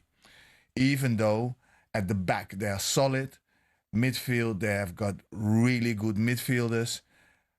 Normally the Dutch are known for their top 3, you know, the 3 strikers. With all the respect to them, they don't have really 3 strikers at like big clubs. No. Yes, you can take Gakpo is from Liverpool, but he doesn't play every match, and you still have got Weghorst. He's still part of it. So that is a little bit where the problem is. If the Dutch put the Dutch mentality aside and are not total football this year and more defensively, they will have a chance to go really, really far because they've got really good defenders and really good midfielders. Will Memphis Depay start, or do you think Brobby? Because I've been really enjoying Brobby in the Premier League for Sunderland. I look at when he plays, I'd hate to be a defender defending against him. Strong, aggressive, can finish, can smash a ball as well. Do you think he starts or Memphis Depay? I don't think both of them are going to start. No. I think there is a little problem with Depay's fitness. Yeah. So they're trying to give him some more minutes in his legs. Bobby, yeah, you can use him. But I don't think that he has got that much of credit at the Dutch national team. I think they're going to resolve it differently. Maybe Marlon. I think Marlon. I think it will be Marlon. Yes. You had a big blow, of course. Timber. Yes. Getting injured, ruled out the tournament. How much of a miss will he be? Big miss. Big miss. Big player for the Netherlands. He can play centre half, and he can play as a right back. He plays. We all know that he plays in England as a right back because football is a little bit different in England. I think with the national team, you can get away with a smaller centre half. Yeah. And I think he would have been playing with Van Dijk as a centre half. Hacker will take that over now, and Dumfries will play on the right. But he will be a big miss. Do you not look at the midfield though of De Jong, Reinders, Gravenberch? Also on the front players, Kluivert, who obviously been injured a lot, but he's in the squad. They've got some decent players, haven't they? They have. Kluivert will, I think, play on the right. Yeah. Gravenberch will play because of what he has done in the last 2 years. Yeah. Reinders, who used to be number 1, together with De Jong. De Jong will definitely play. Reinders will be 50-50 because of the year that he has had, and rhythm. But in midfield, the Netherlands are good. They're good. Jimmy, earlier on we were talking about our favourite memories from the World Cup. Now, it's not often you ask that person that question, and he's played in it. But before we talk about your memories playing in it, you're a lot older than me, so you go back a little bit. Do you know what? I don't think you are. What's your earliest memory as a kid watching the World Cup? Before we talk about you playing in it. 82. Okay, long time. We're very similar ages, yeah. 82, Rossi for Italy. Yeah. Scoring a hat-trick against Brazil. I was crying because I was a Brazil fan. Yeah, me too. Yeah, you had Junior, you had Socrates, you had Zico, you had these names you don't know. Falcao scored. Yeah, amazing. That was my first World Cup that I can remember. And then you had Germany, Rummenigge and stuff. Yeah. And then 86. Okay. Well, let me ask you, as a kid growing up, I was playing in the World Cup every day in my garden, as you were, as Gabby. too, yeah. But you played in the real World Cup. Yeah. Can you remember the first time you walked out onto a World Cup pitch and played a game in the tournament? Yes. I mean, it just must have been obscene, right? Parc des Princes. Oh my! In Paris goodness, against Belgium for the Netherlands, I was started 0-0. Yeah, special moment. All my family were there. They drove from Amsterdam to Paris. Yeah. Where does that rank amongst great moments in your career? Oh, that's the best. Yeah, that's the highest ever you can get as a young player. That's what you are hoping to ever achieve, getting to the World Cup, and of course winning it, and of course scoring the winning goal. That wasn't meant to be, but getting there, being there, playing full stadium, having millions of people watching different. Totally different. Who was you in competition with in that squad? There were 4 strikers. Go on. Me, Dennis Bergkamp, Kluivert, Van Hooijdonk. Van Hooijdonk, what player he was. Wow. Yeah. And was it going through your mind in that game when you're walking out of like, okay, I'm at a World Cup, I want to do well. Obviously you want to do well, but you just think, don't you? Like, this could be my one game, I could play more games. It was my one game. It was my one game. I had a small chance. I think I hit the post from a different angle. I think if I score that goal, I'm off, and I think I play a lot more. Yes. Dennis Bergkamp was not 100%, so that's why I started with Kluivert as number 10. Then the second game, Dennis Bergkamp came back, and his tournament started, and he had the best tournament ever. So it was difficult to get in. He played with some unbelievable players. Ruud van Nistelrooy, of course, being one of them as well. Yeah. Who do you think's the best player you've ever played with? Oh, don't ask me that. Ooh. That is so hard. We have to push. You must have been asked that before, Jimmy. Yeah, I have, but I can't. I never say one name. I never say. Look, Dennis Bergkamp in '98 was absolutely magnificent. Gianfranco Sola, Davids, Kluivert, Seedorf. That's ridiculous. Dutch team. Wow. Okay, well, let me ask you this then. Did you ever hang out with Johan Cruyff? Did you ever? Your paths ever cross? He's a lot older than me. No, I know that. Of course, I know that. He was playing at the '74 World Cup. But did your paths ever cross? Never crossed. Wow. Seen him a couple of times, been in the same room as him a couple of times, but that's it. What was that like? Just being in the same room? I mean, he's one of the greatest ever. He's the Dutch GOAT, isn't he? Yeah. He's the Dutch GOAT. Which was the goal that Bergkamp scored? Was against Argentina? Was that '98? 98, yes. Wow, that goal. Yeah, 98. Remember it? I remember it. Unbelievable. I was warming up. And I saw the pass going, and you just look at the ball and you see Bergkamp in the corner of your eye, and you think, what's he going to do? And then he plucks it out of the air. The finish as well. And then he cuts it a little bit, and then outside foot finish. Yeah. Made it look easy, right? Very easy. I did that in my garden loads of times. Me as well. Never called up. Never called up. Don't forget, we're giving you the chance to win a trip to the 2026 FIFA World Cup, courtesy of Adidas. You and a mate could be in New York on June the 27th.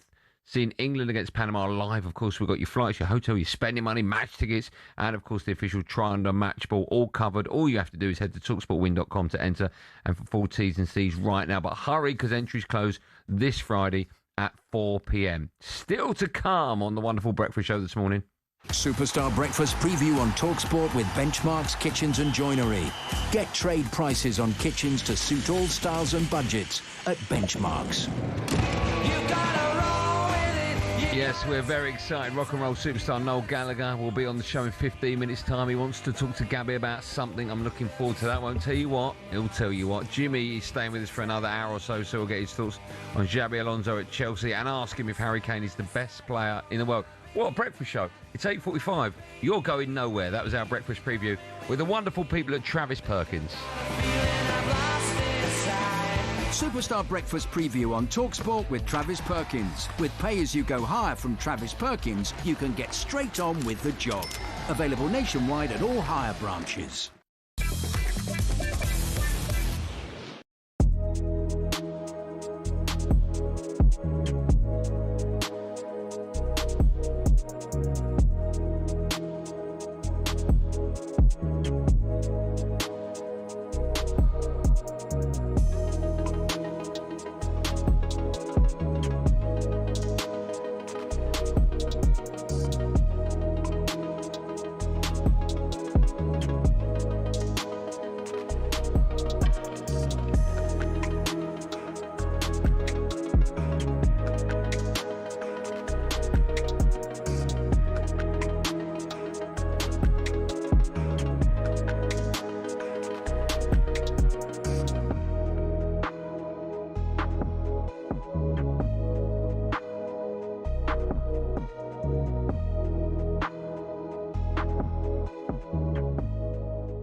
Obviously, we've got you on to talk about France and the French squad. How confident is the country of going all the way? Because every single person I speak to, and I say, who's going to win it? Everyone I've spoken to says France first. When you look at the squad, I think we can say we favourites to win the tournament. But I don't know. I've got to say I'm a bit worried because I've watched the last few games and we are conceding goals, and I don't know, Mbappe looks like he's not in his best shape yet. And, I think coming into the World Cup when you're heavy favourites is not easy. So, I don't know. I think we'll be up there, but there's other teams that can win it as well. France have got an outstanding forward line, haven't they, Neil? I mean, look at Elise's form, Dembele, Mbappe, Barcola, Doué. But like you says, is it the defence? Maybe a full-back, left-back, right-back? Do you think that's where they might let themselves down? I think that the defence is a bit of a problem right now. I've seen a stat yesterday watching the game. I think in the last... they've conceded a goal in the last 5 or 6 games, and that hadn't happened in years, I think. So, which for me is not a good sign before a tournament. And also, like you said, we've got a lot of amazing forwards and strikers, but I think the downside of it is also, can they defend? Can they help the team when it's going to be needed? Hello, I'm Matt Forden from talkSPORT. This is How to Win the World Cup. This is the best squad I think England have ever had.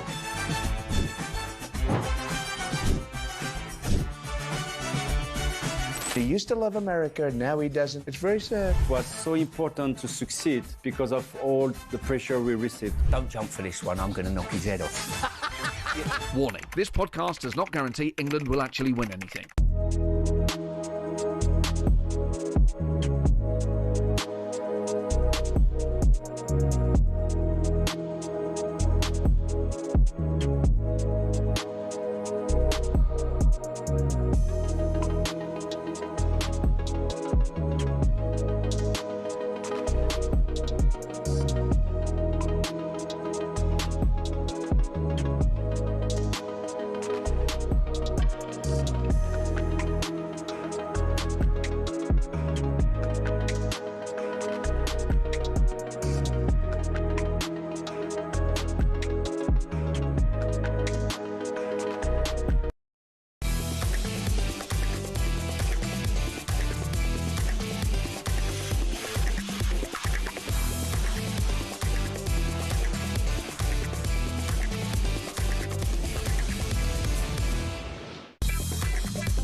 .50. Good morning, everyone. You listen to the talkSPORT Breakfast Show. It's me, Andy Goldstein Gabby Agbonlahor, and we've got superstar in the studio alongside goes by the name of Jimmy Floyd Hasselbank. What do we know this Wednesday morning? Well, we know that Nottingham Forest are reportedly demanding more than £100 million for Elliot Anderson.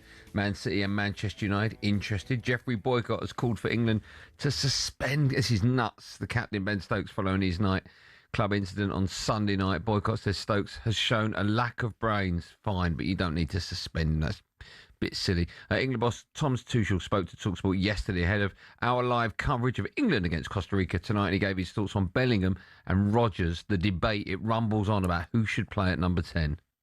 They're just top football players, both of them. Morgan is a bit more vertical than Jude in his game, but both of them are fantastic players. Morgan, key player for Aston Villa, got a European title, played 5,000 minutes, I think. Is a proper machine, and is non-stop available and getting better and better.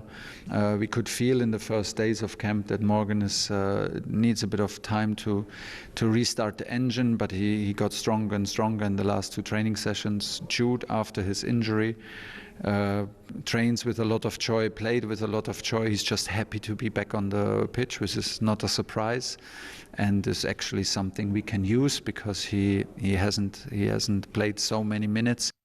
Jimmy, I want to move on and talk Chelsea in just a sec, but just finally to round things off on England, have you been surprised by the way Tuchel has managed Bellingham?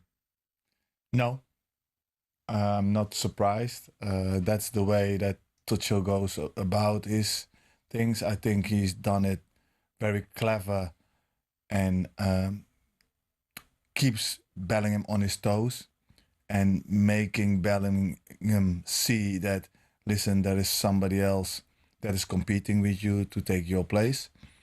You need to do more and you need to stay on top of your game.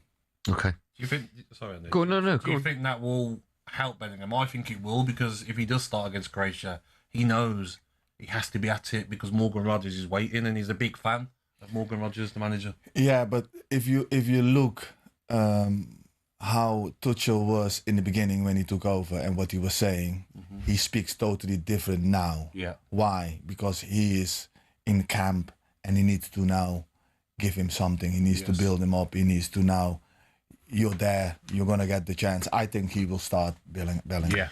Right, let's talk about your former club, Chelsea, right? I've got the league table here. Hold on, let me just scroll down. Why do you need to do that? Hold on, wait, I'm nearly 8th. Well, hold on, 9th. Why do you need to do that? This year's 10th. They finished 10th. Yes. 3 different managers, Maresca, Liam Rosenior, McFarlane, lost the FA Cup final to Man City, battered by PSG in the last 16 in the Champions League. Do you want to talk about Leeds? Yeah. What's going to happen next season? They've obviously gone out and tried to identify the problem. The main one, I think, being the manager. Xabi Alonso has come in to try and turn things around. How difficult a task has he got, do you think? Very difficult, because he has to persuade certain players to stay because they're not in Champions League, and majority of the players of that caliber wants to play Champions League year in, year out. So first of all, that. Second of all, he's going to have to change some kind of part of the mentality that has been lost in a way when Maresca went. So he has to restore that. And then he has to, whatever happens, he has to put a football together that is going to be successful. You know, that might be the easiest part, but that doesn't come before he does the first 2 that I've just mentioned. Do you think as well, when you look at Chelsea, listen, attacking wise, great players, score goals, midfield, Casado, Fernandes, but defensively, centre halves, he has to be allowed, Alonso, doesn't he, to bring in experienced centre halves that Chelsea have always had? Yeah, look, I think they have identified that they have gone a little bit wrong in that aspect. I think they are going to invest in some players who are a little bit older. Yeah. Let's not forget, Chelsea has got a lot of talent, and a lot of quality. It's getting the mentality right. What I think Alonso will get right. Let's not forget they are not in Europe next year, what will help them. But they will have to strengthen the squad, and they will have to let a lot of players go because they don't need a big squad for next year. Two of the players they might have to let go are Enzo Fernandez and Cucurella, who've publicly come out and said they want to leave the club. If you were teammates of those players, what would you say to them privately? Nothing, because that happens in football. That happens as a teammate. That happens. Gab, you know yourself. It is a team sport, but it is a very selfish sport. You know. On the other hand, you have to look after yourself. I understand it. You know, Cucurella. Don't get me wrong. He has done exceptionally well in the last 2 years. Enzo Fernandez as well. But I think you can replace those two players very easily. Okay. We've got you in the next hour. Have you? Do you want a croissant? There's a croissant. There's a couple of croissants left. Do you want one? Have you had breakfast yet, Jimmy? No breakfast for me. You don't eat breakfast? No, I don't have breakfast, and there's only good stuff going in the body. I got one more question for you though on Chelsea. Liam Delap hasn't really worked for him at Chelsea. No. I was looking last season, at the start of the season. You got a chance here if you perform for Chelsea to go to the World Cup. Do you think he stays at Chelsea? And if he does, what advice would you give him on his game? I think his confidence has shattered. I think he's, you know yourself as a striker, you need 4, 5, 6 games in a row. But then also you need to demand that, you know, you need to, when I mean demand that, when you get your first chance, you need to show something. Things have not gone really for him. He's got the physical attribute. He's got a lot going. But I don't think that there has been somebody that has put the arm around him and really like worked with him in depth, you know, and I think that's what he's missing. We'll carry on our footballing chat in just a moment. Also coming up on the talkSPORT Breakfast Show, gets bigger and bigger. Rock and roll superstar Noel Gallagher will be with us right after this, live on the Breakfast Show. It's 8:57.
People in the pub aren't sitting around in the pubs talking about accessibility. We are. The media are. We're creating conversations to be able to confect outrage, to be able to create content. Most people accept it. They accept the reality of the circumstances that these premium games, these premium tournaments have a caveat which means that ultimately they're beyond the reach of most people. That doesn't make it right. I'm not arguing for the right and wrong of it. I'm putting the pragmatic reality of it. I do not know, and at this moment in time, I'm not sure that we do know, the reason why this referee wasn't allowed in the country. If he didn't meet the visa requirements... He hasn't met the vetting requirements, is what I'm told. So that's not a mess. That's an issue from his side, and it's an issue from the people that represent him. As far as the Iranians are concerned, with due respect to whether you like it or you don't like it, the US is at war with Iran. It's hardly a surprise that you are not going to particularly want Iranian supporters coming into the country, despite the proclamation at the time, with the circumstances that Infantino was orchestrating and illustrating, that we want it to be the most inclusive World Cup you could possibly be, and it will be available to everybody. But there are exceptions. If you don't meet your visa requirements, and if you're at war with a country, those are possibly reasonable exceptions. You've now got a World Cup that's got 48 teams rather than 32. So already you're making it more accessible. Yeah. So there are lots of pros and cons. What we are doing is we're doing what media usually does, which is find a reason to find something other than the football to talk about. And I quite like that because I don't want to spend my entire time talking about who plays left back for Costa Rica. But I get the parameters of every tournament comes up, whether it was Russia, whether it was South Africa, the stadiums weren't going to be built, whether it was Russia because of the nature of that country's environment and the way that they live, whether it was Qatar because of the confected outrage from the West that was lecturing countries across the world about how they should conduct. In 1994, FIFA looked at the United States and said, yes, this is the perfect place for a World Cup. To the average US sports fan, a 0-0 draw sounded less like a sporting event and more like a coding error. The greatest show on earth coming to town would soon change that. Because it was America, they didn't just host the World Cup, they supersized it. The opening ceremony was like a Super Bowl halftime show and saw Diana Ross miss a penalty from 6 yards out, wide of a goal designed to collapse as the ball hit the net. Despite the miss, the goal collapsed anyway. Classic Hollywood. When the matches started, something weird happened. Americans actually showed up. Sure, half the crowd were probably wondering when the quarterbacks were coming on, but the energy was infectious. The cultural mashup was glorious. International fans arrived expecting traditional football fare and found stadiums pumping out star-spangled scoff snacks. For the US, nothing said the beautiful game quite like a processed platter. And the heat. Games were played in blistering midday sun to please European TV audiences. Players were practically melting on the pitch, while fans in the stands were getting sunburns shaped like replica jerseys. Can you imagine the tan lines if England were there? Nightmare. On the pitch, we got pure theatre. Bebeto's baby rocking celebration, Maradona's last international hurrah, and ultimately a final that ended in the most American way possible, a dramatic shootout, with Baggio launching his penalty straight into the California stratosphere. To this day, 1994 remains the most attended World Cup in history. The total for the 52 games, 3.5 million. That's an average of 68,000 per game. America didn't just survive the invasion of a foreign sport, it birthed Major League Soccer because of it. Beckham, Messi, they don't go if it wasn't for USA 94. Turns out all it took to hook the States on the world's game was a little bit of 90s magic and a whole lot of nacho cheese.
Well, Matt, the last hour of the breakfast show. It's just gone 4 minutes past 9. It's me, Andy Goldstein, Gabby Agbonlahor and Arnold Clark. Buy a used car in their upgrade event and get 2 years free servicing plus a chance to win the cost of it back this June. Jimmy Floyd Hasselbank will be back in the studio in about 10 minutes' time because I'm delighted to say we're going to be joined by this superstar.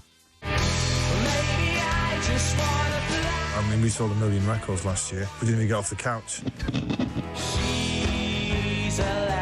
John Stones and Bernardo Silva, who are leaving, grabbing the FA Cup by its handles, kissing it on the front and waiting before they thrust it into the afternoon sky. So what do you say? they asked me to go on talkSPORT. They said, "Do you think you can win the league?" And I was like, "Well, I don't think so." No. They listen, no, not like that. I'm sure you are not going to win. Unfortunately, you're right. What is an actual Wonderwall? Come on, Jay. What do you mean, come on? Come on, mate. One of the most famous songs in the Yeah, world. I know it's famous, but... What is it? It's a wall, isn't it? I love the fact he got told off by Pep Guardiola. A very good morning to the superstar that is Noel Gallagher. Morning, Noel. Good morning, Noel. All right, mate. How are you? You sound a bit husky. It's 9 o'clock in the morning, mate. Are you still in bed? I've just got the kids off to school, so I'll be going back to bed shortly. Oh, right. Okay, like that. Thanks so much for coming on, pal. The last time we spoke to you, I think the season had just finished. You told us the Pep story, the fact that he had a pop at you. But I can't remember whether or not it was just before or just after you went to the parade where you were seen carrying in one of the trophies, etc. What was that like? Can you remember if we spoke before or after? But either way, that day... I don't think we spoke after, no. No, that day I've seen video footage of it. You like in the hallway waiting to go out with this what looked like really heavy trophy. That just must have been, for you as a Man City fan, not as who you are, but a Man City fan, such an emotional evening. I've never felt such a fraud in my life as I've got to my left. I've got Rodri, Ballon d'Or winner, and... Fernandinho, one of the best captains we've ever had. Then on the other side, I've got Jack Grealish, £100 million player, and Phil Foden, and I'm stood in the middle of them thinking, why have they asked me to do this? But it was a long day. Yeah, it was. We got to spend the day with Pep on his last day. It was pretty special actually, and as you can imagine, it's we never most football clubs never get to say goodbye to a manager like that. I think United have done it and City have done it, and that's it really. I think, a manager's usually out the back door or there's some kind of a crisis going on, but to kind of clap him out of the building was something we'll never forget that. And it was emotionally draining, to be honest. I know he's your mate. I know that. Have you spoke to him since? I have, yeah. How is he? What's he up to? He sounds 5 years younger already. And he's got his suntan back, so he's living the dream. He was at a big festival in Barcelona over the weekend. He's trying to get me to come play it next year.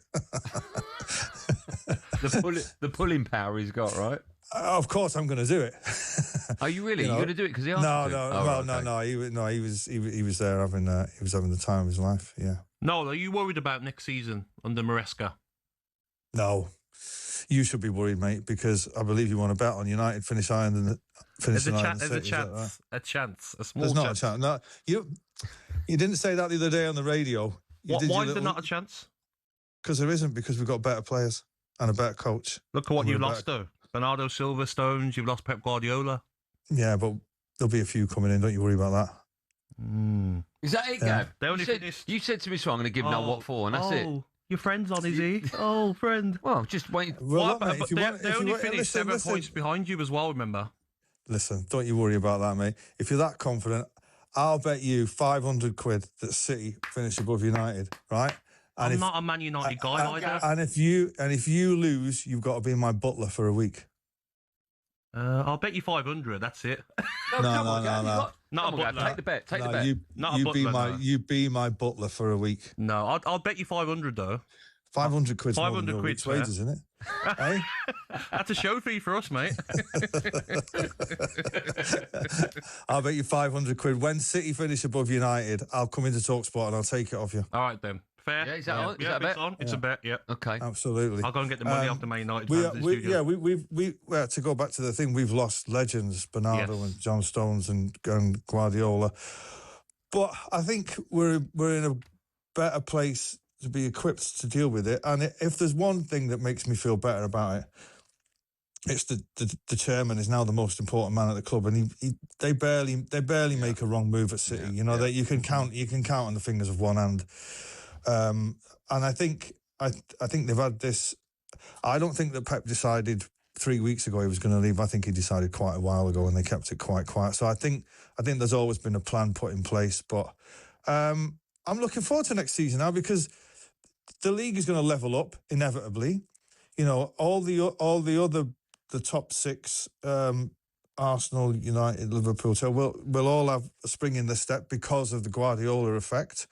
And I think we're in for I like it. I'm sad my mate's gone, and I'm not going to hang out with him again. But I'm happy for a new start, and I think most City fans are. We've lived through the greatest 10 years ever, and let's go again. We're up for it. It's interesting what you say about the sort of chairman, because when Fergie left United, David Gill was allowed to leave at exactly the same time, and the club just fell apart.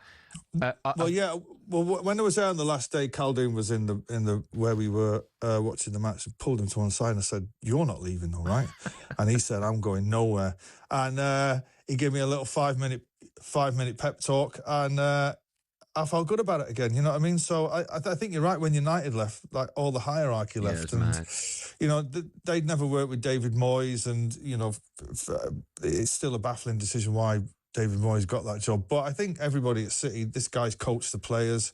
I mean, it's a very sensible decision. Now, are we going to win 20 trophies in 10 years? No. Are we going to win 5 trophies? No, we're not. You know what I mean? It's like, as long as we're there or thereabouts, it'll be fine. No, I do look at that midfield, and Elliot Anderson is the exact player that you need. Because I look at Rodri, he's had a few niggles, hasn't he, since he's done that terrible injury. I look at Kovacic, he's getting older. Nico Gonzalez isn't at the level of Rodri. I think Anderson will be massive, especially losing Bernardo Silva. Yeah, no, of course, there's going to be big changes there. There's going to be, in an ideal world, you'd want 5 out and 5 in, but I don't think we're going to change it over one window. But this is it. This is my 2 lads have never known anything else other than Pep Guardiola, right? And like I said to you guys, we're about to find out how big a City fans you lot are now. Because, this is these young lads who are now like 15, 18, whatever, they're only used to winning. And we're about to find out how big a City fans everybody is now. Let's turn our attention to the World Cup, not long to wait. Are you excited about it? I know your team, I love it. Ireland aren't in it, but that... Hang on a minute. My team is not Ireland. I don't have an international team. I'm a complete neutral. Oh, okay. So I love watching the World Cup because I can watch it stress-free and just enjoy it for what it is. But I love the atmosphere of, particularly where I live in London, when all the pubs are open, and when the England games are on, it's great nights out, and I love the World Cup. It's amazing. What are you hoping for? Not hoping, because I know you're not following England, but what do you think England can achieve? Well, I think England will do what they always do. They get to the quarterfinals, and then they'll play somebody who's of an equal standing or just a bit better, and the whole world of cave in. Do you know what I mean? So I don't think England will win. What I would hope, because I'm going to the final, I would hope that it's a Brazil-Argentina final. Yeah. So, but I think Portugal are the outside bet, and I don't think you can look past Spain and France, to be honest. If it does go the way it should go, England would meet Brazil in the quarterfinals in Miami. Really? Well, I mean, there's going to be Brazil are going to be acclimatised to the weather, and England are not. But England could do it. But I mean, you have to say England have got to 2 finals and 2. Is it 2 finals? Yeah, 2 finals. Yeah. Obviously not World Cup finals, and a World Cup semi-final. I mean, is that going to come round again? I mean, I like the manager Tuchel. I think he's great. And do you think he's made a mistake not taking Palmer? No, Foden. They didn't deserve to go. Come on, Phil has had 2 pretty bad seasons in a row. Yes. Phil needs to take the summer off. He's got a new start with Maresca, and maybe the pressure of Pep pushing him. He might release a valve on Phil. We don't know. But him and Cole, they've not had great seasons. Cole's been injured, so I think he got that right. But what's going to happen now is the Bellingham thing. It's already started.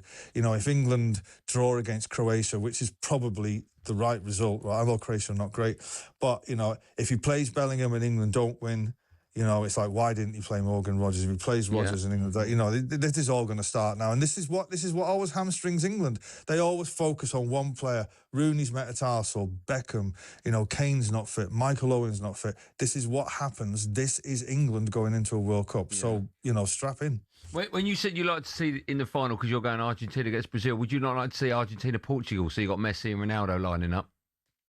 Well, I think Portugal have got an outside chance if they don't start Ronaldo, because that team, if you look at that team on paper, they're all the best players in the world. Yeah. You know, they've got, I don't know who the keeper is, but the defence and the midfield are unbelievable. They're unbelievable, right? Now, that's where you win and lose games. But if Martinez isn't strong enough to say, Ronaldo, look, you're going to come on, but it might be for 10 minutes at the end. You know, I think Portugal could go all the way. You know, I mean, Portugal-Spain would be a great final. Yeah. You know, but I think it's going to be a great World Cup, you know, and I can't wait till it starts. I can't wait. You mentioned you're going to the final. You're not playing in the halftime show, are you? What do you make of that? I'm doing the halftime raffle. What do you make of a leg of lamb? Halftime. Yeah. Well, you know, You a fan of it? No, I'm not. I don't like changes in football. Yeah. You know, I'm looking forward to these new rules, which are these new rules about corners and time wasting. That might be a good thing for the game, but I don't like the razzmatazz of football. It's like it's been functioning perfectly for over hundreds of years. It's like now it's going to be half. I mean, it might benefit the players in some way, I suppose, but they're not really football people who are performing anyway, are they? No. Before I let you go, I'm just thinking of music and you ever been asked to write a World Cup tune for anyone? I've got asked to get involved in one. I've never been asked to write one, no. Who was that for? Was that us, England? I think it was an England thing back in the 90s. I think, remember the one, I don't know, Ocean Colour Scene Revolved and Ian McCulloch, I'm not sure what the tune was. It got swamped by 3 Lions anyway or something, but it's not something I would write, no. No, can we change that bet to 250?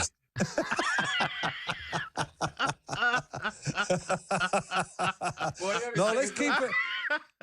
Let's keep it at 500. Come on. Why are you having second thoughts? Because he knows. And I'm not a Man United guy. That's why. What about he's got to wear a Man City shirt as well? I can't let Manchester United cost me money. I'm not really a fan of Man United. So what am I doing?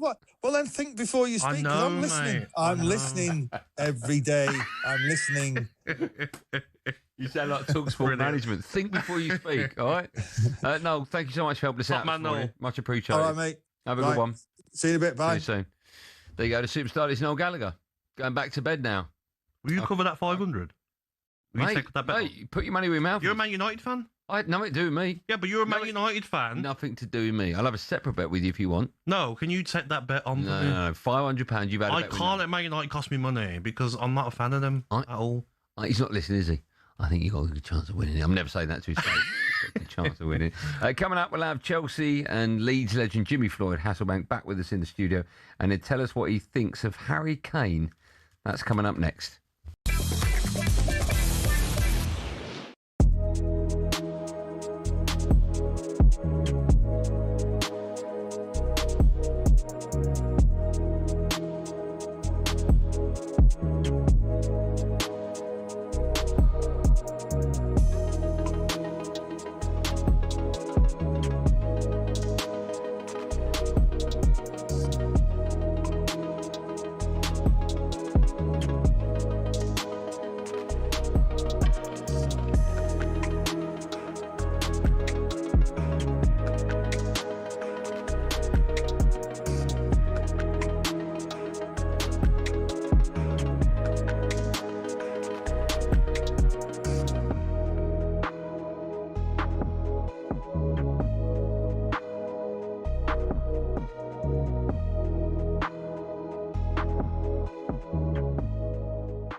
Fozzie, you're a lot older than me, so you would have seen more England goalkeepers.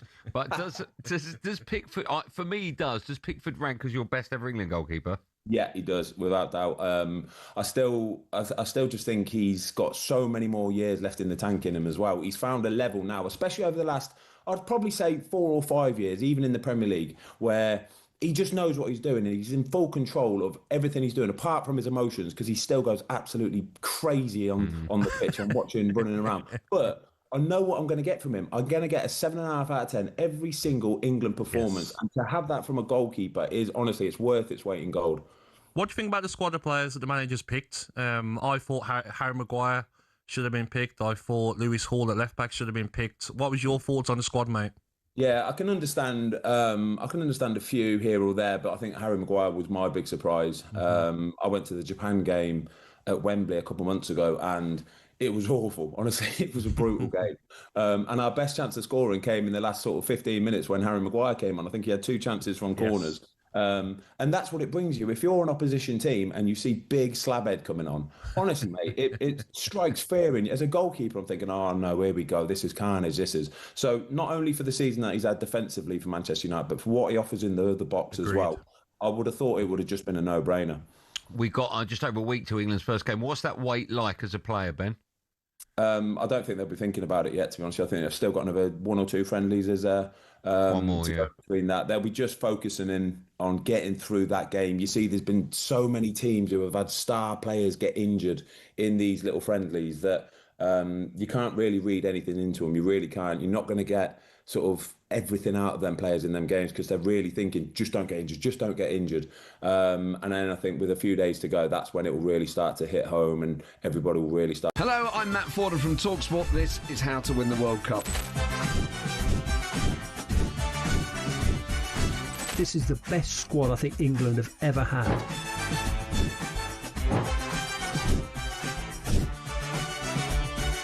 He used to love America, now he doesn't. It's very sad. It was so important to succeed because of all the pressure we received. Don't jump for this one, I'm going to knock his head off. Warning, this podcast does not guarantee England will actually win anything.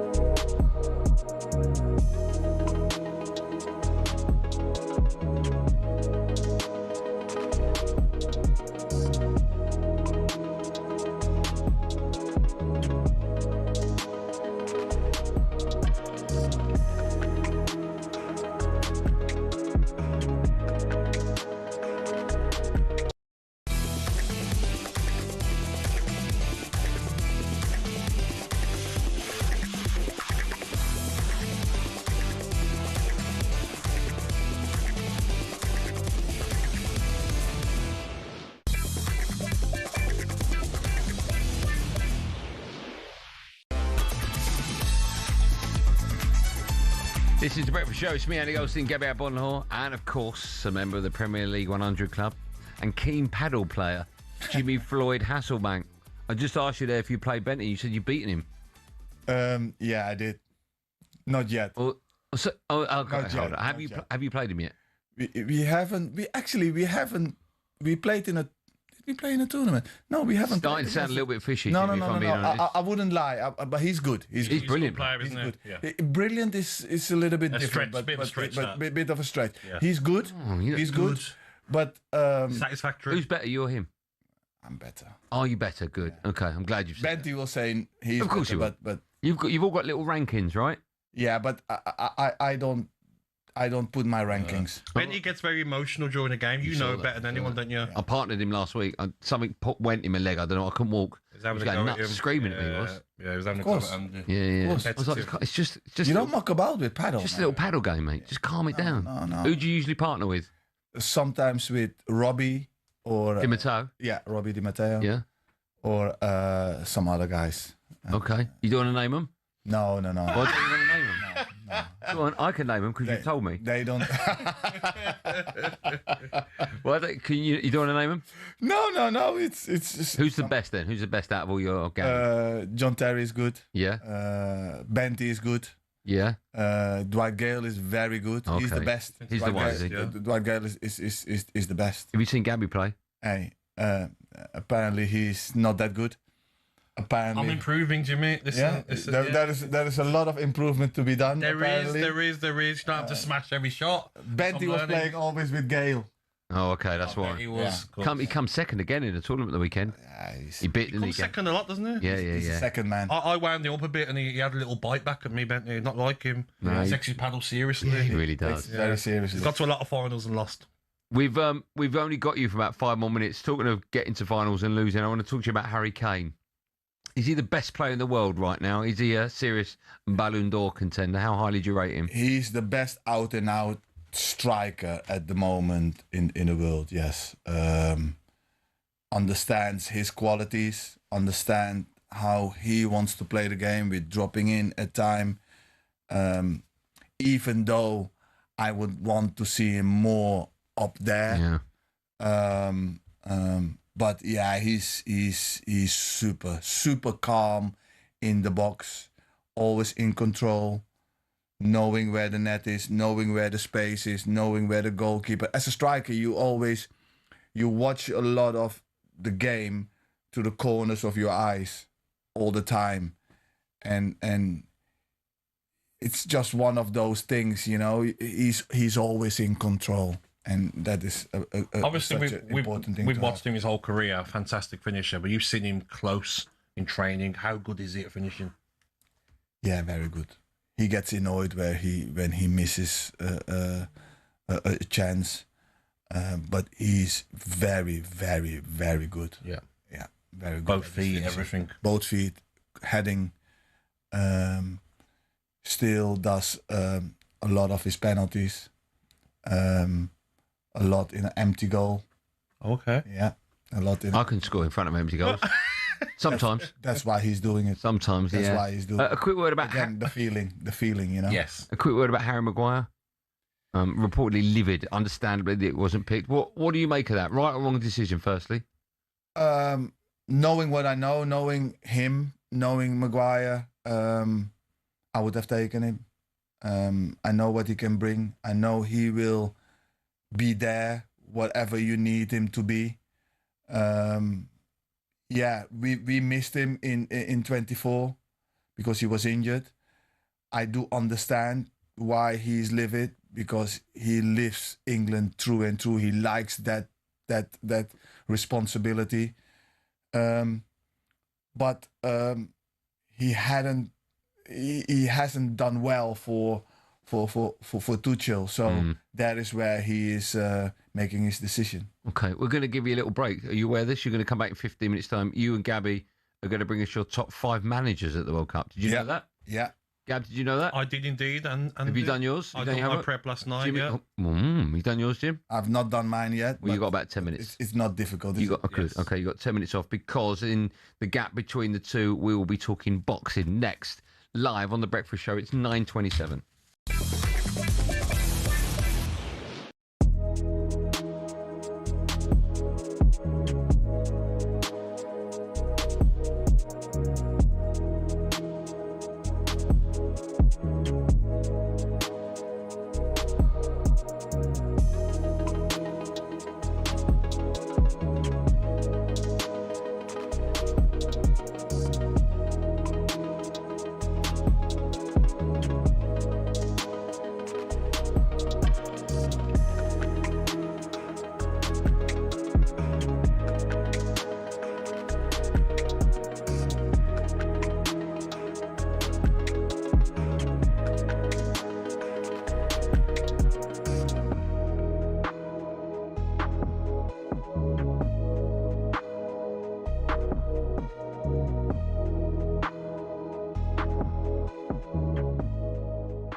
I love Ted Lasso. You like it? Yeah, it's funny, man. I watched it and it took me a while to get into it, but it is hilarious, right? Yeah, I get that with shows like Sopranos. Yeah. I'm not comparing Ted Lasso to Sopranos, but like, you know, it's like I've watched it like 3 or 4 times, and I've always stuck at like episode 3. But then when you get past all of that, you get right into it. You know the characters and all that. Yeah, and then you know, Bob's your uncle. How did you get in? How did you get that role? Because you're in Top Boy, right? Oh yeah, I was in Top. Bit different, isn't it? Top Boy's good as well. Basically, one of my best mates is a fantastic actor. His name's Will Poulter, and he's also an Arsenal fan. So big up, Wills.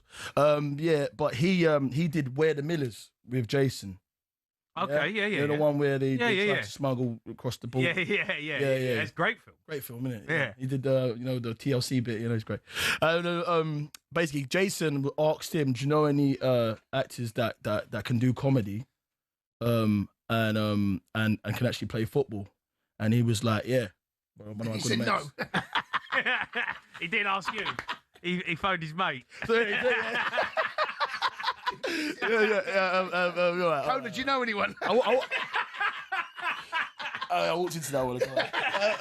All right. Where was I? Yeah.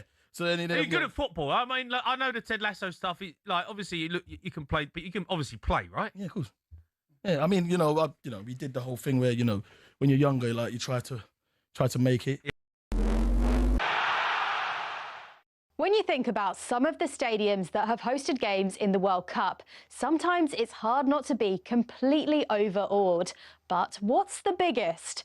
One thing we have to be clear about is that older stadiums will have had higher capacities when it was standing only. A good example of this is the old Wembley.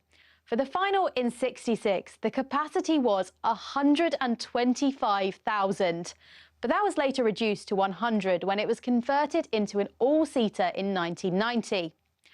Another example is this, Mexico City's Estadio Azteca. Back in '86, it's estimated around 115,000 people watched Argentina beat West Germany to win their second World Cup. Essential modernisation so it could be used in the 2026 tournament reduced it to 83,000. You can't talk about old stadiums with high capacities without mentioning Brazil's Maracanã. Some say the jewel in football's crown. In the 2014 World Cup, its capacity stood at just under 79,000. But back in 1950, well, it wasn't official, but estimates believe 210,000 people came to this place for a winner-takes-all match between Brazil and Uruguay. That's still the world record attendance for a live football match, and let's be honest, it's not likely to be beaten anytime soon.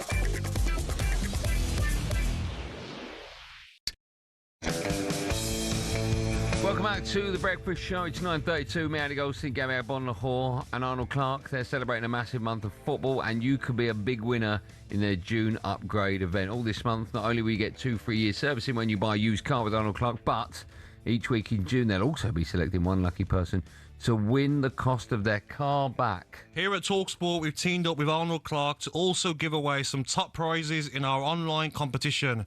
We'll be selecting winners across the week who will each receive a fantastic 1,000 in cash. Well done. A huge congratulations to today's winner, Simon from the Wirral. Well done, Simon. Still time for you to get your entry in. Just head to talksport.com/win and you could be another one of our winners. That's all thanks to Arnold Clark's June upgrade event.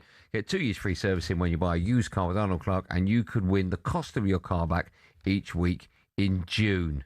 I feel like I should get a certificate after a read like that. Now, if you've been listening to the show all morning, you probably know there were 3 of us in the studio. Jimmy Floyd Hasselbank, he'll be back in about 10 minutes' time. But 3 has now turned into 4 because we're turning our attention to a bit of boxing, because later this year, cruiserweight boxer Pat Brown is due to fight for the vacant British title.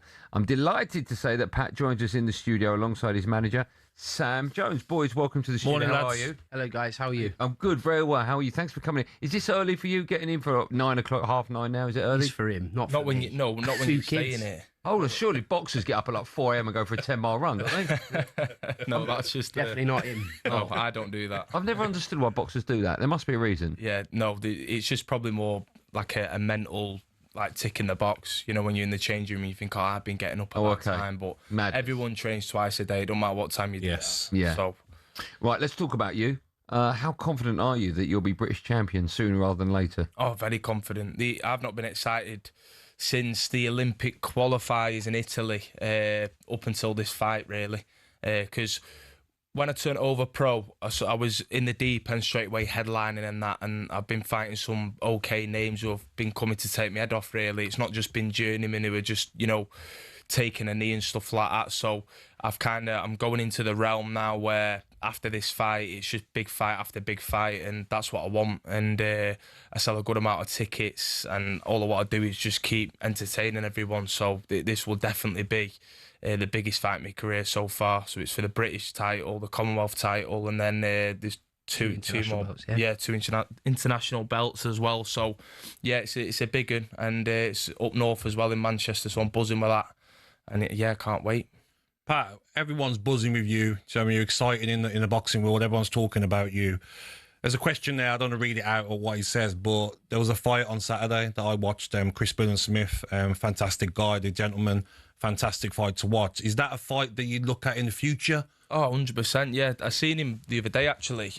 Yesterday, at Sky Sports and that, and he's sound. But at the end of the day, these are big fights that we all want, and he's already at the top doing what he's doing, and I want to get there as well. So, yeah, I can't wait to get in the mix. Obviously, I've got to get this British title, and then, like I said, all these big fights will follow after that. But me and Chris Smith, we've got styles that will just gel, and it's going to be great value for money because, we'll just go at it. Sam, let me ask you, I don't want to look too far forward, but sometimes, and I go back to Evander Holyfield, and I go as recent as Richard Riakporhe, a lot of boxers... Go on, thank you, I love my boxing. With a tremendous hair this morning. I have got tremendous hair, yeah. You looked at my knees there when you said hair. I've not got shorts on. I was looking at the whole thing, but you are sporting a tremendous hair. Yeah. I've got my own hair page. That's another story for another day. But my point was going to be that a lot of boxers sometimes see the cruiserweight division as a stepping stone to becoming heavyweight. Yes. Is that similar, do you think, or not? No, I think it's a golden generation of cruiserweights at the moment, especially in Britain. Like, you've got Chris Smith, who's been he is at the top level. You have to respect that's there, but I've got no doubt Pat's going to be there. But there is a process to follow. We can all get excited, like me. I'm the worst for it, getting him like, oh my life, Pat's going to compete at world level. But there is a process to follow, and for him, this will be the third time I think he's headlined in 7 fights. Is it third time or fourth time? Third time in 7 fights. It's unheard of. So he's used to dealing with that pressure, the pressure of it. So he's going to headline the AO Arena, hopefully. One of the big arenas, that or maybe the Co-op Arena, but it's going to be one of the big arenas in his 7th fight for the British Commonwealth, WBA and IBF international belts. It's really unheard of against a domestic opponent who I actually signed when he was 18, John Edges, so I know him very well. So the build-up will be fantastic, and it's as I say, it's great for boxing. It's great for the cruiserweight division. I think as well, like Lawrence Okoli, Riakporhe, they've said themselves that maybe heavyweight suited them more. When they fought at cruiserweight, they probably weren't size of Riakporhe. Yeah, exactly. He was not really a cruiserweight, is he? And he looks so natural at that heavyweight. Exactly. Huge, yeah. And I think they both said that they felt tough when they were fighting at cruiserweight because of obviously draining weight and stuff.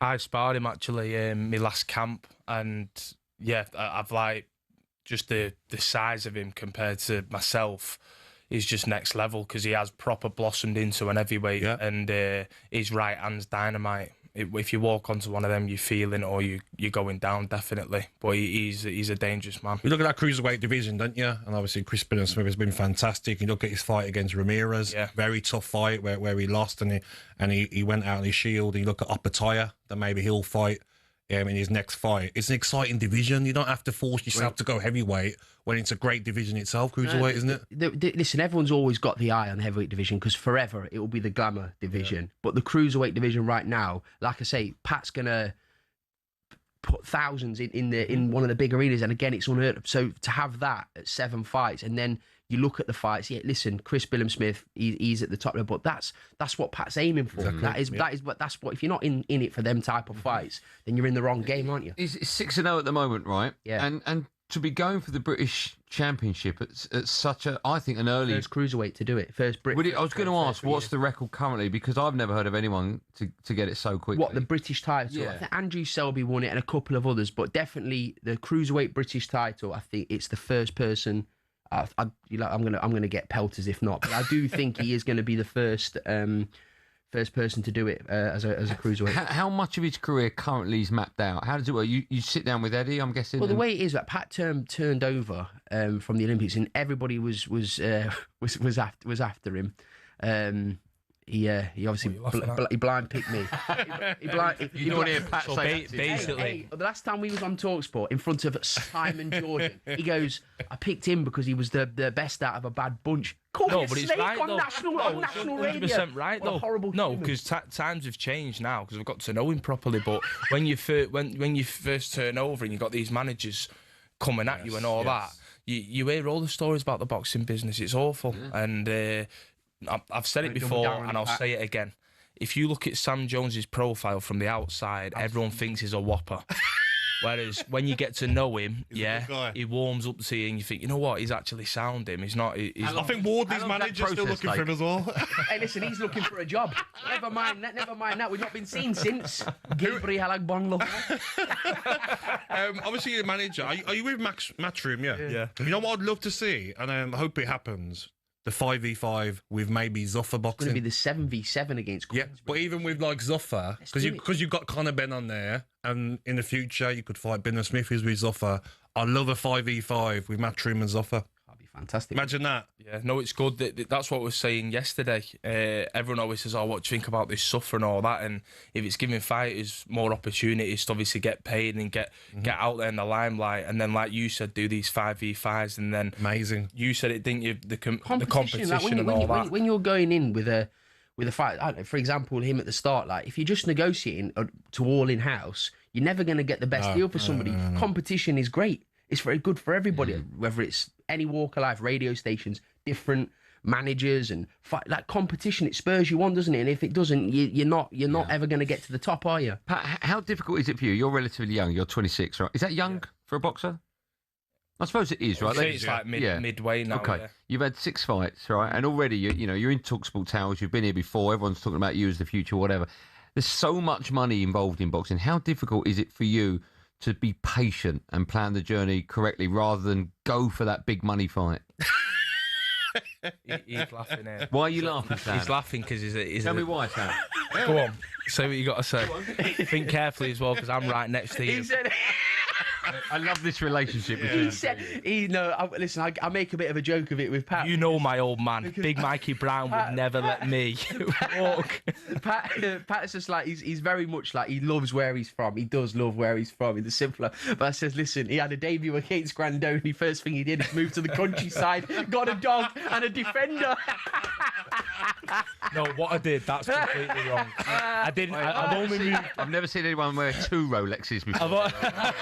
I've swapped seats with Gabby in a minute. No, what happened was I've gone 20 minutes down the road. That's it, and I still always. That's all I've got. Google Maps 24, Gabby. I just want to point out 20 minutes in a helicopter.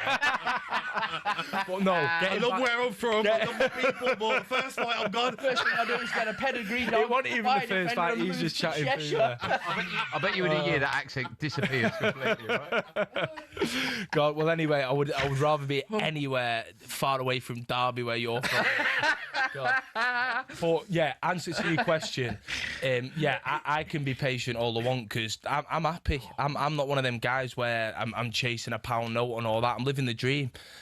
Even if you give me now any amount of money, my routine will be the exact same. I'll get up, walk my dog, go and train, go and get a nice coffee, see my mates, go back. I look forward to having food, and it's the little things in life, in my opinion, like looking forward to go and get a nice coffee. I've said it many times, though. I feel like boxers. We had Johnny Fisher in yesterday, and he was talking about where he's not sure he's going to sign with yet because you put your life at risk. Sparring, never mind a fight. You deserve the big bucks. You deserve every penny you can get for every fight. You deserve it. Yeah. Yeah. Boys, thank you so much for coming in. Thanks, Sam. Pat. Go and shoot him outside. His eyes already a little bit swollen because he's got hay fever here, Gabby. I don't need another bad eye. He's been moaning about it all day. It's lovely to have you both in. Don't forget your Lamborghini keys. If you love your boxing, there's the zone on Saturday night. It's a double header this weekend. It's live from Manchester. Watch Beauty and the Beast, where Eddie Hall faces Tommy Fury in the heavyweight showdown, featuring a remarkable 100-pound weight difference. Then later that evening, watch pound-for-pound star Jesse Bam Rodriguez. He returns in Arizona, aiming to make history by becoming a 3-weight champion of the world. Join DAZN Ultimate and get 12+ pay-per-views a year, including Fury against Hall, this weekend at no extra cost. Coming up, we'll turn our attention back to the World Cup. It gets underway tomorrow. Every game is live on talkSPORT. Gabby and Dutch legend Jimmy Floyd Hasselbank ranked their top 5 managers at this year's competition. It's 9:44. Boxing update on talkSPORT with DAZN, the global home of boxing. Sign up now at dazn.com/boxing.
when you said there that you've got certain developing nations maybe that have to go for somebody else, in the way that Uzbekistan have got Fabio Cannavaro. Yes. That kind of makes sense. Yeah. This is why the Thomas Tuchel appointment for England just really doesn't chime with me, really doesn't sit comfortably, because we are supposed to be the inventors of the game, be the home of football. Football's coming home. We are supposed to be we were at the genesis of football. We are supposed to be one of the most richest footballing nations, rich in terms of culture, but also rich in terms of finances. How can we not pick from within? Well, who would you have gone for if it weren't Personally, Yeah, I would have gone for anyone English. anyone. Over Oh Thomas yeah, because you said something. Honestly, I forgot about that ridiculous shout that you come with. Remember? It wasn't ridiculous. No, It's it was. completely smart. No, it was ridiculous. You said you'd rather. And listen, he's a friend of mine. You'd rather Liam Rosenior than Thomas Tuchel's England manager. Yes, in the way that I would. In the way that I would rather Adam Wharton playing central midfield rather than Rodri. No, but okay, I can understand that. But who gives you the best chance of winning out of the two? Yeah, but that's not really the question. No, but that's the question I'm asking you. But I appreciate, by the way, Thomas Tuchel is far better manager. I'm not even arguing. Hello, I'm Matt Forden from talkSPORT. This is How to Win the World Cup. This is the best squad I think England have ever had.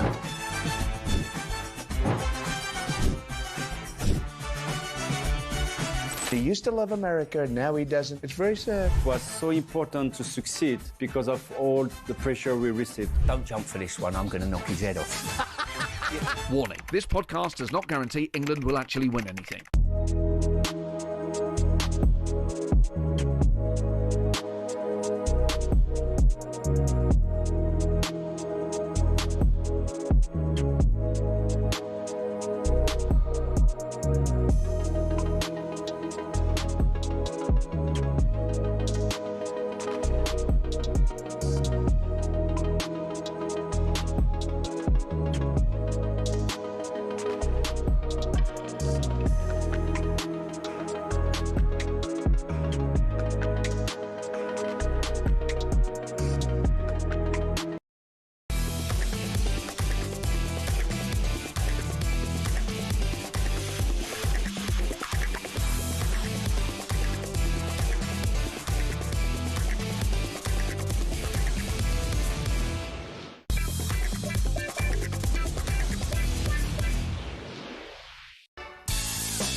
Welcome back. It's 9:48. It's the Breakfast Show on talkSPORT. Me, Andy Goldstein Gabby Agbonlahor, and the ledge that is Jimmy Floyd Hasselbank has rejoined us in the studio. So we should finish up with a bit of this. I get in my cab and I ride to a talkSPORT Towers. My head full of footballing opinion. You don't have to tell this to me. It's all paper nonsense. You haven't got a clue. I want to get across what I think, how I would rank things if they were lined up in my cab rank. I'm not saying your acting is bad, but it's like someone's thrown a wooden chair into the room. Painful, mate. Jimmy Floyd, you ever had to act in any scenario, like in a paid advert or anything like that? Come on, I'm not an actor. No, nor is he, but he had a go at it. Not a good go. He's a silly man. Yeah, he's a silly man. Every day this week, we're building up to a big tournament by getting Gabby to rank his 5-1 of World Cup-related matters. Yesterday, he declared Julian Alvarez his number one player to watch, and it gets even better because we've got Jimmy Floyd Hasselbank along, or Jimmy Hasselrank. How about that this morning as well? I like that. I like Yeah, it. by the way, Jimmy Hasselrank. with my little speech impediment, that could have been horrific for Exactly. everyone. Yeah. I had to think about it. I had to like concentrate. Yeah, so did the fingers on the button in the gallery. Right, today it's your top 5 managers at the World Cup. Who wants to go first? Jimmy. It's only fair that our guest. Gab. I want to copy Jimmy. So Gab, if you fight for 6 minutes, we won't have to do this.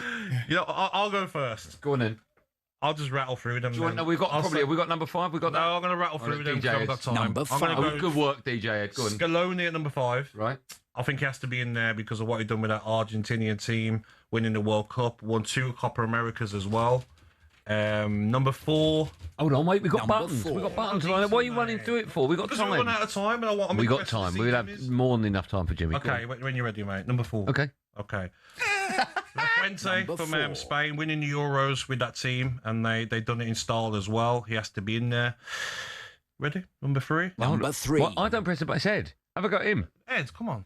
Number 3. Number 3, Thomas Tuchel. You look at his record with Chelsea, winning the Champions League with Chelsea, winning the Bundesliga at Bayern Munich, 2002 to 2023. I think he's got that winning mentality, and when I hear him say maybe quarterfinals, it does annoy me a little bit because I feel the whole reason in getting Thomas Tuchel was to go win the World Cup. Yeah. So I think that's got to be the minimum expectations. Right. Not that we will win it, but we have to look and think we want to go win this World Cup. Okay. Number 2. Where do you start with this guy? I mean, Ancelotti. I mean, wow. I don't know where to start, Jimmy. He's got like so many accolades. He's got AC Milan, Real Madrid, Champions League 3 times at Real Madrid, Chelsea, Premier League, Bayern Munich, Paris Saint-Germain, league titles. Yes, national team first job with Brazil. But I think if he can bring his management and his whole career at club level to this Brazil team, we've got some very good players. Okay. There's no reason why Brazil can't be up there. And the number 1 manager to watch out for is? Has to be Didier Deschamps. Won the World Cup as a player and won the World Cup as a manager. And I just feel like his managerial style and what he's got out of that French squad over the years, fantastic manager. It wouldn't surprise me if he left on a high and won it again. Okay. Jimmy, that's what you're up against. How good was that? Yeah. That's Andy doesn't have to do none of this, though. He just reads. Not sorry, I've carried you for 4 hours. Is that not enough? Yeah, exactly. Not that great. Go on, well, let's start. Jimmy, number 5. Number 5. Number 5 is Luis de la Fuente. Number 5, because yes, he has done a good job with Spain, but I think other managers have won a lot more than him and has done a lot more. Nevertheless, he's at the moment doing a great job with Spain. That's good. Number 4. Number 4, I have Tuchel as number 4 because not proven yet as a manager for a country, has won the Champions League, has won with Bayern Munich, but everybody wins with Bayern Munich, has won with PSG, but everybody wins with PSG. So do like him a lot, but he's 4th for me. If Southgate was in the competition, would it be above or below? He would be above. Okay, let's move on. See who is above. Number 3, Scolani. I think he's doing a magnificent job. How he gets all the other players around Messi, gets the best out of Messi, really gets the team just all playing for Messi, and they are happy playing for Messi. Won the American, South American Cup. Copa America, sorry, yeah, and won the World Cup. So for me, he's number 3. Okay. Number 2. Number 2 for me is Deschamps. I think he's doing absolutely magnificent, but he's got the players. I think he will go far. It's his last stint this time, but for me, number 2. And finally, number 1. And number 1 is for me the GOAT. Ancelotti always gets the best out of his teams, out of his players. Every player loves him. Brazil, they don't have the best team at the moment, but I think they will get the best out of Brazil because of this man. Okay. So for me, I don't think you'll get an argument about that. This is why he's a fantastic coach, and I couldn't get a coaching job. That's probably one of the many reasons. Many reasons. Just a quick word on what you said about Southgate. You said you put him higher than Thomas Tuchel. Do you think then if England would have Southgate in charge for this tournament, we'd have a better chance of winning it?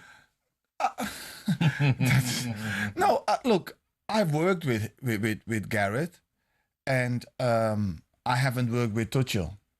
So you're looking from outside into Tuchel, and I have seen what Gareth does and how he got the guys together after a setback, how he is in front of the group, how he done really difficult situations, how we cope with those and how we resolve them and kept everybody on board.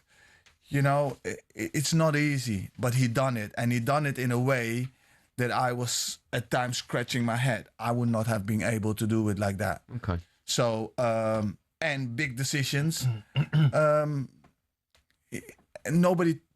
Everybody looks at Gareth and think, oh, he looks a nice man, but he doesn't take big. He's made a lot of big decisions, like sometimes get Kane off, you know?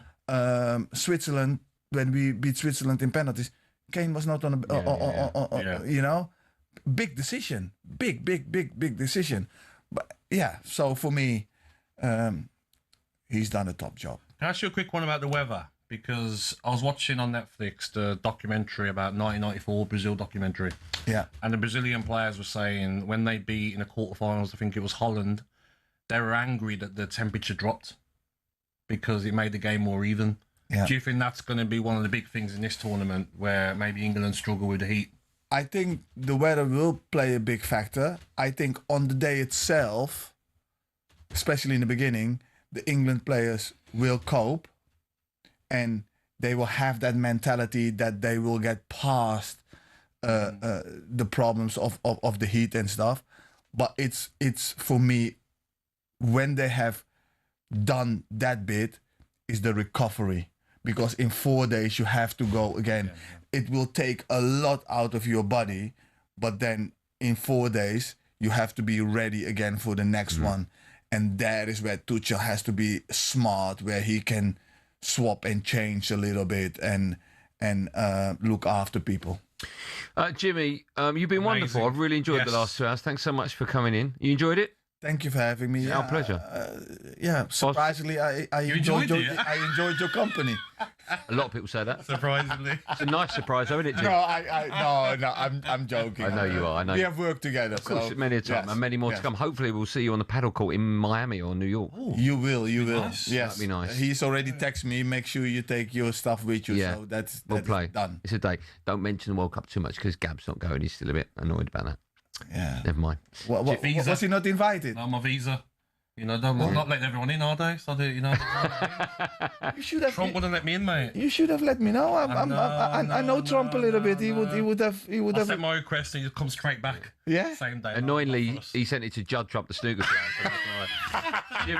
Jimmy, always a pleasure. Thank you so much. Gabby, you've been nothing short of a superstar again. I'll see you tomorrow morning at 6 a.m. I'll see you lot as well at 6 a.m. Have a wonderful, wonderful day. Big thanks to all our guests. What a show it's been. Noel Gallagher, Jimmy Floyd, to name just a few. Tomorrow, we are your home, of course, for the World Cup build-up. It gets underway. It's live on talkSPORT and will be your place for everything you need to know. Set your alarms, 6 a.m. tomorrow. Madge and Parge are coming up next, live on Drive on talkSPORT.